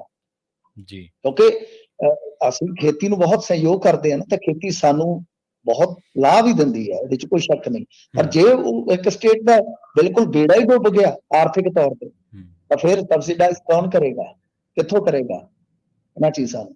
ਸੋ ਇਹ ਬਿਹਤਰ ਹੈ ਕਿ ਤਾਲਮੇਲ ਬਣਾਇਆ ਜਾਣਾ ਚਾਹੀਦਾ। ਮੈਂ ਇਸ ਹੱਕ ਦੇ ਵਿੱਚ ਆ ਕਿ ਠੀਕ ਆ, ਸੰਘਰਸ਼ ਕਰਨੇ ਵੀ ਪੈਂਦੇ ਆ। ਜੇ ਇਸ ਤਰ੍ਹਾਂ ਤਾਲਮੇਲ ਬਣੇ ਇਹਨਾਂ ਦਾ ਤਾਂ ਬਹੁਤ ਵਧੀਆ ਗੱਲ ਆ। ਜੀ ਮਿੰਟੂ ਜੀ, ਇਹਦਾ ਦੂਜਾ ਪਹਿਲੂ ਇਹ ਵੀ ਹੋ ਸਕਦਾ ਕਿ ਉਹ ਤਾਂ ਪੰਜਾਬ ਦੇ ਜਿਹੜੇ ਉਦਯੋਗਪਤੀ ਉਹਨਾਂ ਨਾਲ ਵੀ ਮੀਟਿੰਗਾਂ ਕਰ ਰਹੇ ਸੀ। ਪਿਛਲੀ ਵਾਰੀ ਆਪਾਂ ਖਬਰਾਂ ਕੀਤੀਆਂ UP ਦੇ ਮੁੱਖ ਮੰਤਰੀ ਯੋਗੀ ਆਦਿੱਤਿਆਨਾਥ। ਨਹੀਂ, ਉਹ ਇੱਥੇ ਆਪਦਾ ਕਹਿ ਲਓ ਕਿ ਪੂਰਾ ਸ਼ੋਅ ਕੱਢ ਕੇ ਗਿਆ ਸੀ, ਰੋਡ ਸ਼ੋਅ ਕੀਤਾ ਸੀ ਉਹਨਾਂ ਨੇ ਚੰਡੀਗੜ੍ਹ ਦੇ ਵਿੱਚ। ਉਹਨਾਂ ਨੇ ਇਨਵੈਸਟਰਸ ਆਪਣੇ ਤੇ ਕਾਰੋਬਾਰੀ ਉੱਥੇ ਜਾ ਕੇ ਤੇ ਯੋਗੀ ਦੇ ਦਫ਼ਤਰ 'ਚ ਬਹਿ ਗਏ ਸੀਗੇ। ਲੁਧਿਆਣੇ ਦੇ ਬਹੁਤ ਸਾਰੇ ਉਹਨਾਂ ਨੇ ਕਿਹਾ ਆਓ ਸਰਦਾਰ ਸਾਹਿਬ, ਕੋਈ ਚੱਕਰ ਹੀ ਨਹੀਂ ਹੈਗਾ, ਆਓ ਤੁਸੀਂ, ਅਸੀਂ ਸਹੂਲਤਾਂ ਦਿੰਦੇ ਹਾਂ। ਹਾਂਜੀ, ਮੇਰਾ ਖਿਆਲ ਹੈ ਬਿਜਲੀ ਬਾਰੇ ਵੀ ਉਹਨਾਂ ਨੇ ਕੋਈ ਕਮਿਟਮੈਂਟ ਕੀਤੀ ਸੀ ਕਿ ਇੰਨੀ ਸਸਤੀ ਪੰਜਾਬ ਦੇ ਨਾਲ ਕੰਪੈਰੀਜ਼ਨ ਕਰਕੇ ਉਦੋਂ ਖਬਰਾਂ ਸੁਣਦੇ ਰਹੇ। ਗੱਲ ਇਹ ਹੈ ਕਿ ਬਿਲਕੁਲ ਦੇਖੋ, ਮਸਲਾ ਹੀ ਉਦਯੋਗ ਦਾ ਇਹ ਹੁੰਦਾ, ਲੈਂਡ ਹੁੰਦਾ ਇੱਕ, ਦੂਜਾ ਬਿਜਲੀ, ਤੀਜੀ ਲੇਬਰ। ਹਾਂਜੀ ਬਿਲਕੁਲ, ਯਾਨੀ 3 L ਲੈ ਲਓ, ਲਾਈਟ, ਲੇਬਰ ਤੇ ਲੈਂਡ। ਹਾਂਜੀ ਆਹੀ ਚਾਹੀਦੀ ਹੈ ਉਦਯੋਗਪਤੀ ਨੂੰ। ਉਹਨਾਂ ਦੇ ਕੋਲ ਜ਼ਮੀਨ ਵੀ ਵਾਧੂ ਪਈ ਹੈ ਸਸਤੀ, ਲੇਬਰ ਤੇ ਉਹਨਾਂ ਦੇ ਕੋਲ ਹੈਗੀ ਆ ਜੀ। ਦੇਣੀ ਕੀ ਹੈ? ਬਿਜਲੀ ਦੇਣੀ ਹੈ ਉਹਨਾਂ ਨੇ। ਉਹ ਲੈ ਗਏ ਨੇ ਜੀ ਖਿੱਚ ਕੇ ਕੰਮ ਨੂੰ। ਤੁਸੀਂ ਦੇਖੋ, ਸਾਡਾ ਗਵਾਂਢ ਹਰਿਆਣਾ, ਉਹ ਤੇ ਛੱਡੋ, ਉਹ ਤਾਂ ਦੂਰ ਹੈ ਥੋੜਾ, ਸਾਨੂੰ ਘੱਟ ਦੀਦਾ। ਆ ਸਾਡੇ ਨਾਲ ਕੀ ਹੈ? ਇਹ ਸਾਥੋਂ ਜੁਦਾ ਹੀ ਹੋਇਆ ਨਾ ਸਾਡਾ ਭਰਾ। ਜੀ ਪਰ ਕੈਪਟਾ ਇਨਕਮ ਹੁਣੇ ਗੂਗਲ ਮਾਰ ਕੇ ਵੇਖੋ ਇਹਨਾਂ ਦੀ ਕਿੰਨੀ ਹੈ ਤੇ ਤੁਹਾਡੀ ਹਾਂਜੀ ਕਿੰਨੀ ਹੈ। ਹਾਂਜੀ ਵੱਧ ਆ ਪੰਜਾਬ ਨਾਲੋਂ ਵੱਧ 3 ਲੱਖ 3 ਲੱਖ ਆਲਮੋਸਟ ਡਬਲ ਹੈ ਉਹਨਾਂ ਦੀ ਇਸ ਟਾਈਮ। ਬਿਲਕੁਲ ਸਾਡੀ 1,70,75 70 ਤੇ ਕੇ ਤੁਰੀ ਹਜ਼ਾਰ ਫਿਰਦੀ ਹਾਂਜੀ ਹੋਊਗੀ। ਹਾਂਜੀ ਬਿਲਕੁਲ ਇੰਨੀ ਹੋਈ ਜੀ ਜੀ ਜੀ ਮਿੰਟੂ ਜੀ ਅਗਲੀ ਖਬਰ ਦੇ ਵੱਲ ਵਧ ਗਈ ਤੇ ਆਪਾਂ ਗੱਲ ਕਰਾਂ ਇੱਥੇ ਵੀ ਚੀਜ਼ ਥੋੜੀ ਜਿਹੀ ਕਹਿ ਸਕਦੇ ਹਾਂ ਮਿੰਟੂ ਜੀ ਆਪਾਂ ਵੀ ਪੰਜਾਬ ਨਾਲ ਕੇਂਦਰ ਵੀ ਵਿਤਕਰਾ ਕਰਦਾ ਸਰਹੱਦੀ ਰਾਜ ਹੋਣ ਦੇ ਬਾਵਜੂਦ ਸਾਨੂੰ ਤਾਂ ਜਿਹੜੇ ਫੰਡ ਸਾਡੇ ਆਪਦੇ ਖੜੇ ਉਹ ਨਹੀਂ ਮਿਲਦੇ ਤੇ ਹੋਰ ਪੈਕੇਜ ਤਾਂ ਬਾਅਦ ਦੀਆਂ ਤੇ ਗੱਲਾਂ ਸਰਹੱਦੀ ਸੂਬਾ ਤੇ ਹੋਰ ਰਾਜਸਥਾਨ ਵੀ ਹੈ, ਹੂੰ ਸਰਹੱਦੀ ਸੂਬਾ ਤੇ ਗੁਜਰਾਤ ਵੀ ਹੈ। ਇਹ ਮਿੱਥ ਵੀ ਤੋੜੋ। ਅੱਛਾ ਇਸ ਮਿੱਥ ਨੂੰ ਵੀ ਅਸੀਂ ਲੈ ਕੇ ਬਹੁਤ ਕਹਿ ਲਓ ਨੈਗੇਟਿਵ ਹੋਏ ਪਏ ਆ। ਸਰਹੱਦੀ ਸੂਬਾ ਤਾਂ ਰਾਜਸਥਾਨ ਵੀ ਦੱਸੋ ਤਾਂ ਪਾਕਿਸਤਾਨ ਨਾਲ ਹੱਦ ਨਹੀਂ ਲੱਗਦੀ ਉਹਨਾਂ ਦੀ। ਪਰ ਉਹਨਾਂ ਦੇ ਫੰਡ ਰੁਕ ਗਏ ਗੁਜਰਾਤ ਦੀ ਜਿਹੜੇ ਹੱਦ ਆਪਣਾ ਨਹੀਂ ਲੱਗਦੀ। ਆਰਡੀਐਫ ਰੋਕ ਲਿਆ ਜਾਂ ਕੋਈ ਹੋਰ ਰੋਕ ਲਿਆ ਨਹੀਂ ਆਰਡੀਐਫ ਉਹਨਾਂ ਨੂੰ ਤਾਂ ਮਿਲਦਾ ਹੀ ਨਹੀਂ ਰਾਜਸਥਾਨ ਵਾਲਿਆਂ ਨੂੰ। ਨਹੀਂ ਮਿਲਦਾ ਤਾਂ ਨਹੀਂ ਉਹਨਾਂ ਦੇ ਜਿਹੜੇ ਦੂਜੇ ਕੇਂਦਰੀ ਫੰਡ ਆ ਖੇਡਾਂ ਦੇ ਜਾਂ ਹੋਰ ਮਿੰਟੂ ਜੀ ਕੇਂਦਰੀ ਫੰਡ ਆਪਣੇ ਕਿਹੜੇ ਰੋਕੇ ਆ। ਕੇਂਦਰੀ ਫੰਡ ਆਰਡੀਐਫ ਦਾ ਮਸਲਾ ਸੁਪਰੀਮ ਕੋਰਟ ਲੈ ਗਿਆ। ਆਰਡੀਐਫ ਦਾ ਮਸਲਾ ਤਾਂ ਉਲਝ ਗਿਆ। ਸੈਕੰਡ ਚੀਜ਼ ਹੈ ਕਿ ਫੰਡ ਰੋਕਿਆ ਸਿਹਤ ਵਾਲਾ ਪੈਸਾ ਇਹਨਾਂ ਨੇ ਆਮ ਆਦਮੀ ਕਲੀਨਿਕ ਬਣਾ ਲਏ। ਉਹ ਕਹਿੰਦੇ ਦੂਜਾ ਉਹ ਕਹਿੰਦੇ ਕਿ ਮੋਦੀ ਵਾਲੀ ਸਕੀਮ ਜਿਹੜੀ ਹੈ ਫਿਰ ਗੱਲ ਤੇ ਦੇਖੋ ਫਿਰ ਆਪਦਾ ਪੈਸਾ ਵੀ ਤਾਂ ਖੋਟਾ ਆਖੋ ਨਾ। ਕਿ ਖੋਟ ਤੇ ਸਾਡੇ ਪੈਸੇ 'ਚ ਵੀ ਹੈ ਕਿਤੇ ਨਾ ਕਿਤੇ। ਬਾਕੀ ਤੁਸੀਂ ਮੈਨੂੰ ਦੱਸੋ ਜੇ ਲੈਂਡਲੌਕ ਦੀ ਗੱਲ ਕਰੋਗੇ ਤੇ ਲੈਂਡਲੌਕ ਤਾਂ ਉੱਤਰਾਖੰਡ ਵੀ ਹੈ। ਉੱਤਰਾਖੰਡ ਬਿਲਕੁਲ ਉੱਥੇ ਦੇਖ ਲਓ ਹਨਾ ਤੇ ਉੱਤੇ ਤੁਹਾਡੇ ਹਿਮਾਚਲ। ਤਾਂ ਮਤਲਬ ਕਿ ਸਾਨੂੰ ਕਿਤੇ ਨਾ ਕਿਤੇ ਠੀਕ ਆ ਕਿ ਉਹਨਾਂ ਨੂੰ ਪਹਾੜੀ ਰਾਜ ਹੋਣ ਕਰਕੇ ਇਹਨਾਂ ਨੇ ਰਿਆਇਤਾਂ ਦਿੱਤੀਆਂ। ਪੰਜਾਬ ਨੂੰ ਕਿਤੇ ਨਾ ਕਿਤੇ ਪੀਐਸਯੂ ਜਦੋਂ ਨਵ ਉਦਾਰਵਾਦੀ ਨੀਤੀਆਂ ਨਹੀਂ ਸੀ ਆਈਆਂ ਉਸ ਤੋਂ ਪਹਿਲਾਂ ਪੰਜਾਬ ਨਾਲ ਵਿਤਕਰਾ ਬਹੁਤ ਹੋਇਆ। ਪੀਐਸਯੂ ਜਿਹੜੇ ਸੀਗੇ ਉਹਨਾਂ ਦੇ ਵਿੱਚ ਜੋ ਪੈਸਾ ਇੰਜੈਕਟ ਕੀਤਾ ਜਾਂਦਾ ਸੀ ਉਹ ਨਹੀਂ ਕੀਤਾ ਗਿਆ। ਜੀ ਜੀ ਜੀ ਸਿੱਟੇ ਵਜੋਂ ਜਿਹੜੀ ਸਾਡੀ ਗਰੋਥ ਰੇਟ 21% ਤੱਕ ਰਹੀ ਆ ਉਦਯੋਗ ਦੇ ਵਿੱਚ। ਫਿਰ ਉਹ ਖਾੜਕੂਵਾਦ ਦੇ ਦੌਰ 'ਚ ਵੀ 10% ਉਹ ਸਰਵਾਈਵ ਕਰਦੀ ਆ 80 ਤੋਂ ਲੈ ਕੇ 90 ਤੱਕ। ਪਰ 92 ਤੋਂ ਬਾਅਦ ਉਹ 1% ਤੇ ਸਿਮਟ ਜਾਂਦੀ ਹੈ। ਜੀ ਜੀ ਉਹਦੇ ਇਹ ਕਾਰਨ ਰਹੇ ਨੇ ਕਿ ਇੱਕ ਕਾਰਨ ਹੋ ਸਕਦਾ। ਮੈਂ ਤੁਹਾਡੇ ਉਸ ਗੱਲ ਨਾਲ ਸਹਿਮਤ ਹਾਂ ਕੁਛ ਹੱਦ ਤੱਕ। ਪਰ ਬਾਕੀ ਅਸੀਂ ਮਿੱਥਾ ਘੜ ਕੇ ਆਪ ਵੀ ਬਹੁਤ ਨੁਕਸਾਨ ਕੀਤਾ ਹੈ। ਉਹ ਅਸੀਂ ਆਪਣੇ ਨੇਤਾਵਾਂ ਨੂੰ ਬਰੀ ਕਰ ਦਿੱਤਾ। ਜਦ ਕਿ ਨਹੀਂ ਕਰਨਾ ਸੀ ਇਹਨਾਂ ਨੂੰ ਬਰੀ। ਤੁਸੀਂ ਦੱਸੋ ਨਾ ਜਦੋਂ 80 ਤੋਂ ਲੈ ਕੇ 90 ਤੱਕ ਖਾੜਕੂਵਾਦ ਤੇ ਸਾਡੀ ਗਰੋਥ ਰੇਟ ਉਦਯੋਗ ਦੇ ਵਿੱਚ ਤਦ ਵੀ 10% ਹੈ ਤਾਂ 92 ਚ ਸਰਕਾਰ ਕਿਹਨੇ ਬਣਾਈ 97 ਚ ਕਿਹਨੇ ਬਣਾਈ 2 ਚ ਕਿਹਨੇ ਬਣਾਈ। ਜੀ ਜੀ ਗਰੋਥ ਰੇਟ ਸਾਡਾ ਗਰੋਥ ਰੇਟ ਤੇ ਅੱਜ ਵੀ ਸਾਡਾ ਸੁੰਗੜਿਆ ਪਿਆ ਉਦਯੋਗ ਚ। ਇਹ ਬਹੁਤ ਵੱਡੀ ਬਹਿਸ ਹੈ। ਬਹੁਤ ਵੱਡੇ ਅੰਕੜੇ ਨੇ ਇਹਨਾਂ ਚੀਜ਼ਾਂ ਤੇ। ਜੀ ਜੀ ਤੇ ਪੰਜਾਬ ਦੇ ਵਿੱਚ ਮਿੰਟੂ ਜੀ ਨਵਾਂ ਰਜਿਸਟਰੀ ਸਿਸਟਮ ਲਿਆਂਦਾ ਜਾਵੇਗਾ ਜੀ। ਰਜਿਸਟਰੀ ਸਿਸਟਮ ਇਦਾਂ ਦਾ ਲਿਆ ਰਹੇ ਨੇ ਪ੍ਰਵੀਨ ਜੀ ਕਿ ਮਤਲਬ ਕਿ ਇੱਕੋ ਛੱਤ ਹੇਠ ਜਿੱਦਾਂ ਤੁਸੀਂ ਪਾਸਪੋਰਟ ਬਣਾਉਣ ਜਾਂਦੇ ਜੀ ਤਾਂ ਬਸ ਉੱਥੇ ਹੀ ਹੈ ਨਾ ਕਿ ਉਹਦੇ ਤੇ ਜਾਓ ਤੇ ਉਹਦੇ ਤੇ ਜਾਓ ਤੇ ਉਹਦੇ ਤੇ ਜਾਓ ਤੇ ਫਿਰ ਅਖੀਰ ਤੇ ਕਹਿੰਦੇ ਐਗਜ਼ਿਟ ਤੇ ਪਾਸਪੋਰਟ ਤੁਹਾਡੇ ਘਰੇ ਆ ਜਾਂਦਾ। ਮਤਲਬ ਕਿ ਇਸ ਤਰ੍ਹਾਂ ਦਾ ਇਹ ਸਿਸਟਮ ਲਿਆ ਰਹੇ ਨੇ। ਇਹਦੇ 'ਚ ਪਾਇਲਟ ਪ੍ਰੋਜੈਕਟ 1-2 ਜ਼ਿਲ੍ਹਿਆਂ 'ਚ ਆਉਣਗੇ ਫਿਰ ਉਸ ਤੋਂ ਬਾਅਦ ਇਹ ਦੇਖਣਗੇ ਕਿ ਪੂਰੇ ਪੰਜਾਬ 'ਚ ਲਾਗੂ ਕਿਵੇਂ ਕਰ ਸਕਦੇ ਆ। ਤੇ ਵੈਸੇ ਵਧੀਆ ਕੋਈ ਮਾੜੀ ਗੱਲ ਨਹੀਂ ਹੈਗੀ। ਇਸ ਤਰ੍ਹਾਂ ਦੇ ਆਈਡੀਆਜ਼ ਜਿਹੜੇ ਆ ਉਹ ਸਾਨੂੰ ਵੇਖਣੇ ਚਾਹੀਦੇ ਆ ਕਿ ਅਸੀਂ ਜੇ ਲਾਗੂ ਕਰ ਸਕਦੇ ਹਾਂ ਤਾਂ ਬਿਹਤਰ ਹੈ। ਅੱਜ ਕੱਲ ਕਰਨਾ ਤੇ ਜ਼ਿਆਦਾਤਰ ਕੰਮ ਕੰਪਿਊਟਰ ਨਹੀਂ ਆ। ਸੋ ਬਹੁਤ ਵਧੀਆ ਗੱਲ ਹੈ ਕਿਉਂਕਿ ਰਜਿਸਟਰੀਆਂ ਦਾ ਕੰਮ ਜੇ ਤੁਸੀਂ ਵੇਖੋਗੇ ਤੇ ਦੇਰ ਰਾਤ ਤੱਕ ਵੀ ਚੱਲਦਾ ਰਹਿੰਦਾ। ਕਈ ਵਾਰ 4-4 ਦਿਨ 5-5 ਦਿਨ ਫਲਾਣਾ ਨਹੀਂ ਆਇਆ ਫਲਾਣਾ ਨਹੀਂ ਆਇਆ ਫਲਾਣਾ ਨਹੀਂ ਆਇਆ। ਉਹ ਰਜਿਸਟਰੀ ਵਾਲੇ ਵਿਚਾਰੇ ਦੋਨੇ ਪਾਰਟੀਆਂ ਉੱਥੇ ਰੁਲਦੀਆਂ ਰਹਿੰਦੀਆਂ। ਸੋ ਇਹਨਾਂ ਨੇ ਇਸ ਤਰ੍ਹਾਂ ਦਾ ਹੁਣ ਕੰਮ ਲਿਖਿਆ ਜੇ ਕਰਦੇ ਆ ਸਫਲਤਾਪੂਰਵਕ ਤੇ ਚੰਗਾ। ਜੀ ਜੀ ਤੇ ਆਪ ਦੇ ਕਾਉਂਸਲਰ ਦੇ ਦਫ਼ਤਰ ਦੇ ਵਿੱਚ ਕਹਿੰਦੇ ਤੋੜ-ਫੋੜ ਹੋ ਗਈ ਹੈ ਭੰਨ ਤੋੜ ਹੋ ਗਈ ਹੈ ਜੀ। ਇਹ ਚੰਡੀਗੜ੍ਹ ਦਾ ਮਸਲਾ ਹੈ ਪ੍ਰਵੀਨ ਜੀ ਤੇ ਇਹਦੇ ਵਿੱਚ ਚੱਕਰ ਕੀ ਹੈ ਕਿ ਜਿਹੜੀ ਇਹ ਆਪ ਦੀ ਕਾਉਂਸਲਰ ਹੈ ਬੀਬੀ ਇਹਦੇ ਘਰ ਵਾਲੇ ਨੂੰ ਇੱਕ ਮਰਡਰ ਕੇਸ ਦੇ ਵਿੱਚ ਹਿਰਾਸਤ 'ਚ ਲਿਆ ਗਿਆ ਦੱਸਦੇ ਆ। ਤੇ ਉਸ ਤੋਂ ਬਾਅਦ ਉਹਦਾ ਚਚੇਰਾ ਭਰਾ ਹੈ ਜਿਹੜਾ ਰਾਹੁਲ ਉਹਨੂੰ ਵੀ ਫੜ ਲਿਆ ਗਿਆ। ਦੱਸਦੇ ਆ ਕਿ ਇਹ ਕੋਈ ਹੋਇਆ ਬੰਦਾ ਮਰਿਆ ਤਾਂ ਉਸ ਸੰਦਰਭ ਦੇ ਵਿੱਚ ਉਸ ਮਾਮਲੇ ਦੇ ਵਿੱਚ ਇਹਨਾਂ ਨੂੰ ਪਹਿਲਾਂ ਹਿਰਾਸਤ ਦੇ ਵਿੱਚ ਲਿਆ ਗਿਆ ਸੀਗਾ ਤੇ ਉਸ ਤੋਂ ਬਾਅਦ ਫਿਰ ਇਹਨਾਂ ਦੀ ਗ੍ਰਿਫਤਾਰੀ ਵੀ ਸ਼ਾਇਦ ਪੈ ਗਈ ਆ। ਤੇ ਦੱਸਦੇ ਆ ਕਿ ਬਹਾਨਾ ਬਣਾ ਕੇ ਇਹਨਾਂ ਨੇ ਕਿਸੇ ਨੌਜਵਾਨ ਨੂੰ ਬੁਲਾਇਆ ਸੀਗਾ। ਬਾਅਦ ਦੇ ਵਿੱਚ ਉਹ ਜ਼ਖਮੀ ਹਾਲਤ ਦੇ ਵਿੱਚ ਮਿਲਿਆ ਜਿਸਨੂੰ ਇਲਾਜ ਵਾਸਤੇ ਪੀਜੀਆਈ ਖੜਿਆ ਗਿਆ ਸੀਗਾ ਜਿੱਥੇ ਉਸ ਦੀ ਮੌਤ ਹੋ ਗਈ ਆ। ਤਾਂ ਇੱਧਰ ਇਹ ਜਿਹੜਾ ਇਹਦਾ ਦਫ਼ਤਰ ਸੀਗਾ ਸੈਕਟਰ 25 ਦੇ ਵਿੱਚ ਕਮਿਊਨਿਟੀ ਸੈਂਟਰ ਦੇ ਵਿੱਚ ਉਹਦੇ 'ਚ ਭੰਨਤੋੜ ਹੋਈ ਆ ਜਿਹਦੇ ਚੱਲਦਿਆਂ ਹੁਣ ਇਸ ਬੀਬੀ ਕਾਉਂਸਲਰ ਨੇ ਅਪਰੋਚ ਕੀਤਾ ਐਸਐਸਪੀ ਚੰਡੀਗੜ੍ਹ ਨੂੰ ਕਿ ਮੇਰੀ ਜਾਨ ਨੂੰ ਖਤਰਾ ਮੈਨੂੰ ਬਚਾਇਆ ਜਾਵੇ। ਸੋ ਕੁੱਲ ਮਿਲਾ ਕੇ ਮਸਲਾ ਇਹ ਆ। ਜੀ ਜੀ ਮਿੰਟੂ ਜੀ, ਇਹਨਾਂ ਖਾਸ ਖਬਰਾਂ ਤੇ ਖਾਸ ਜਾਣਕਾਰੀਆਂ ਦੇ ਲਈ ਤੁਹਾਡਾ ਬਹੁਤ-ਬਹੁਤ ਧੰਨਵਾਦ ਜੀ। ਜੀ, ਸ਼ੁਕਰੀਆ। ਜੀ, ਪ੍ਰੋਗਰਾਮ ਖਬਰ ਤੇ ਨਜ਼ਰ ਦੇ ਪਹਿਲੇ ਹਿੱਸੇ ਦੇ ਵਿੱਚ ਆਪਣੇ ਨਾਲ ਜੁੜੇ ਸਨ ਮਿੰਟੂ ਗੁਰਸਰੀਆ ਜੀ, ਜਿਨ੍ਹਾਂ ਦੇ ਨਾਲ ਆਪਾਂ ਕਈ ਅਹਿਮ ਖਬਰਾਂ ਨੂੰ ਲੈ ਕੇ ਚਰਚਾ ਕੀਤੀ ਹੈ। ਵੇਲਾ ਹੋ ਗਿਆ ਇੱਕ ਬ੍ਰੇਕ ਦੇ ਲਈ ਰੁਕਣ ਦਾ। ਜਲਦ ਵਾਪਸੀ ਇੱਕ ਬ੍ਰੇਕ ਤੋਂ ਬਾਅਦ। ਜੁੜੇ ਰਹੋ ਪੰਜਾਬੀ ਰੇਡੀਓ USA ਦੇ ਨਾਲ।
ਬ੍ਰੇਕ ਤੋਂ ਬਾਅਦ ਇੱਕ ਵਾਰ ਮੁੜ ਤੋਂ ਤੁਹਾਡਾ ਸਾਰਿਆਂ ਦਾ ਸਵਾਗਤ ਹੈ ਪ੍ਰੋਗਰਾਮ ਖਬਰ ਤੇ ਨਜ਼ਰ ਦੇ ਵਿੱਚ ਤੇ ਆਪਾਂ ਰੁਖ ਕਰਦੇ ਹਾਂ ਕੁਝ ਹੋਰ ਅਹਿਮ ਖਬਰਾਂ ਦਾ।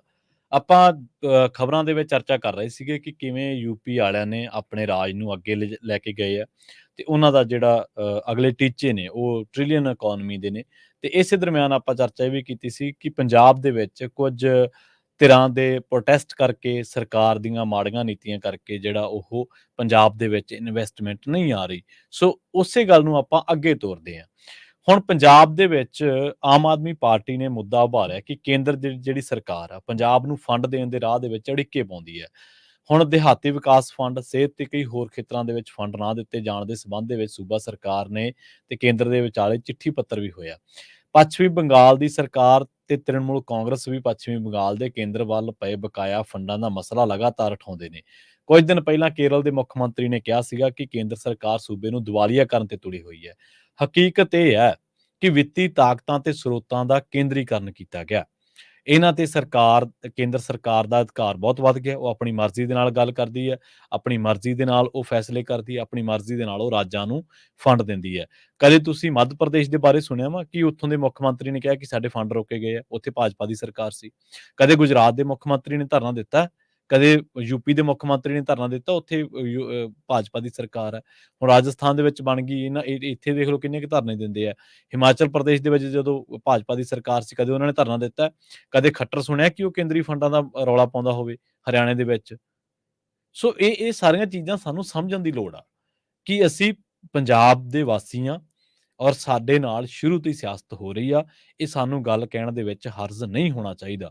ਸਾਡੀਆਂ ਸਰਕਾਰਾਂ ਬੇਸ਼ੱਕ ਲੱਖ ਮਾੜੀਆਂ ਹੋਣਗੀਆਂ, ਸਾਡੇ ਆਗੂ, ਅਸੀਂ ਨਹੀਂ ਕਹਿੰਦੇ ਬਹੁਤ ਚੰਗੇ ਨੇ। ਜਿਹੜੇ ਆਗੂ ਕੇਂਦਰੀ ਸਕੀਮਾਂ ਨੂੰ ਕੋਈ ਹੋਰ ਫੱਟੇ ਲਾ ਕੇ ਤੇ ਆਪਦੀਆਂ ਸਕੀਮਾਂ ਪ੍ਰਚਾਰ ਰਹੇ ਨੇ, ਉਹਨਾਂ ਨੂੰ ਕਿਵੇਂ ਚੰਗੇ ਕਹੀਏ?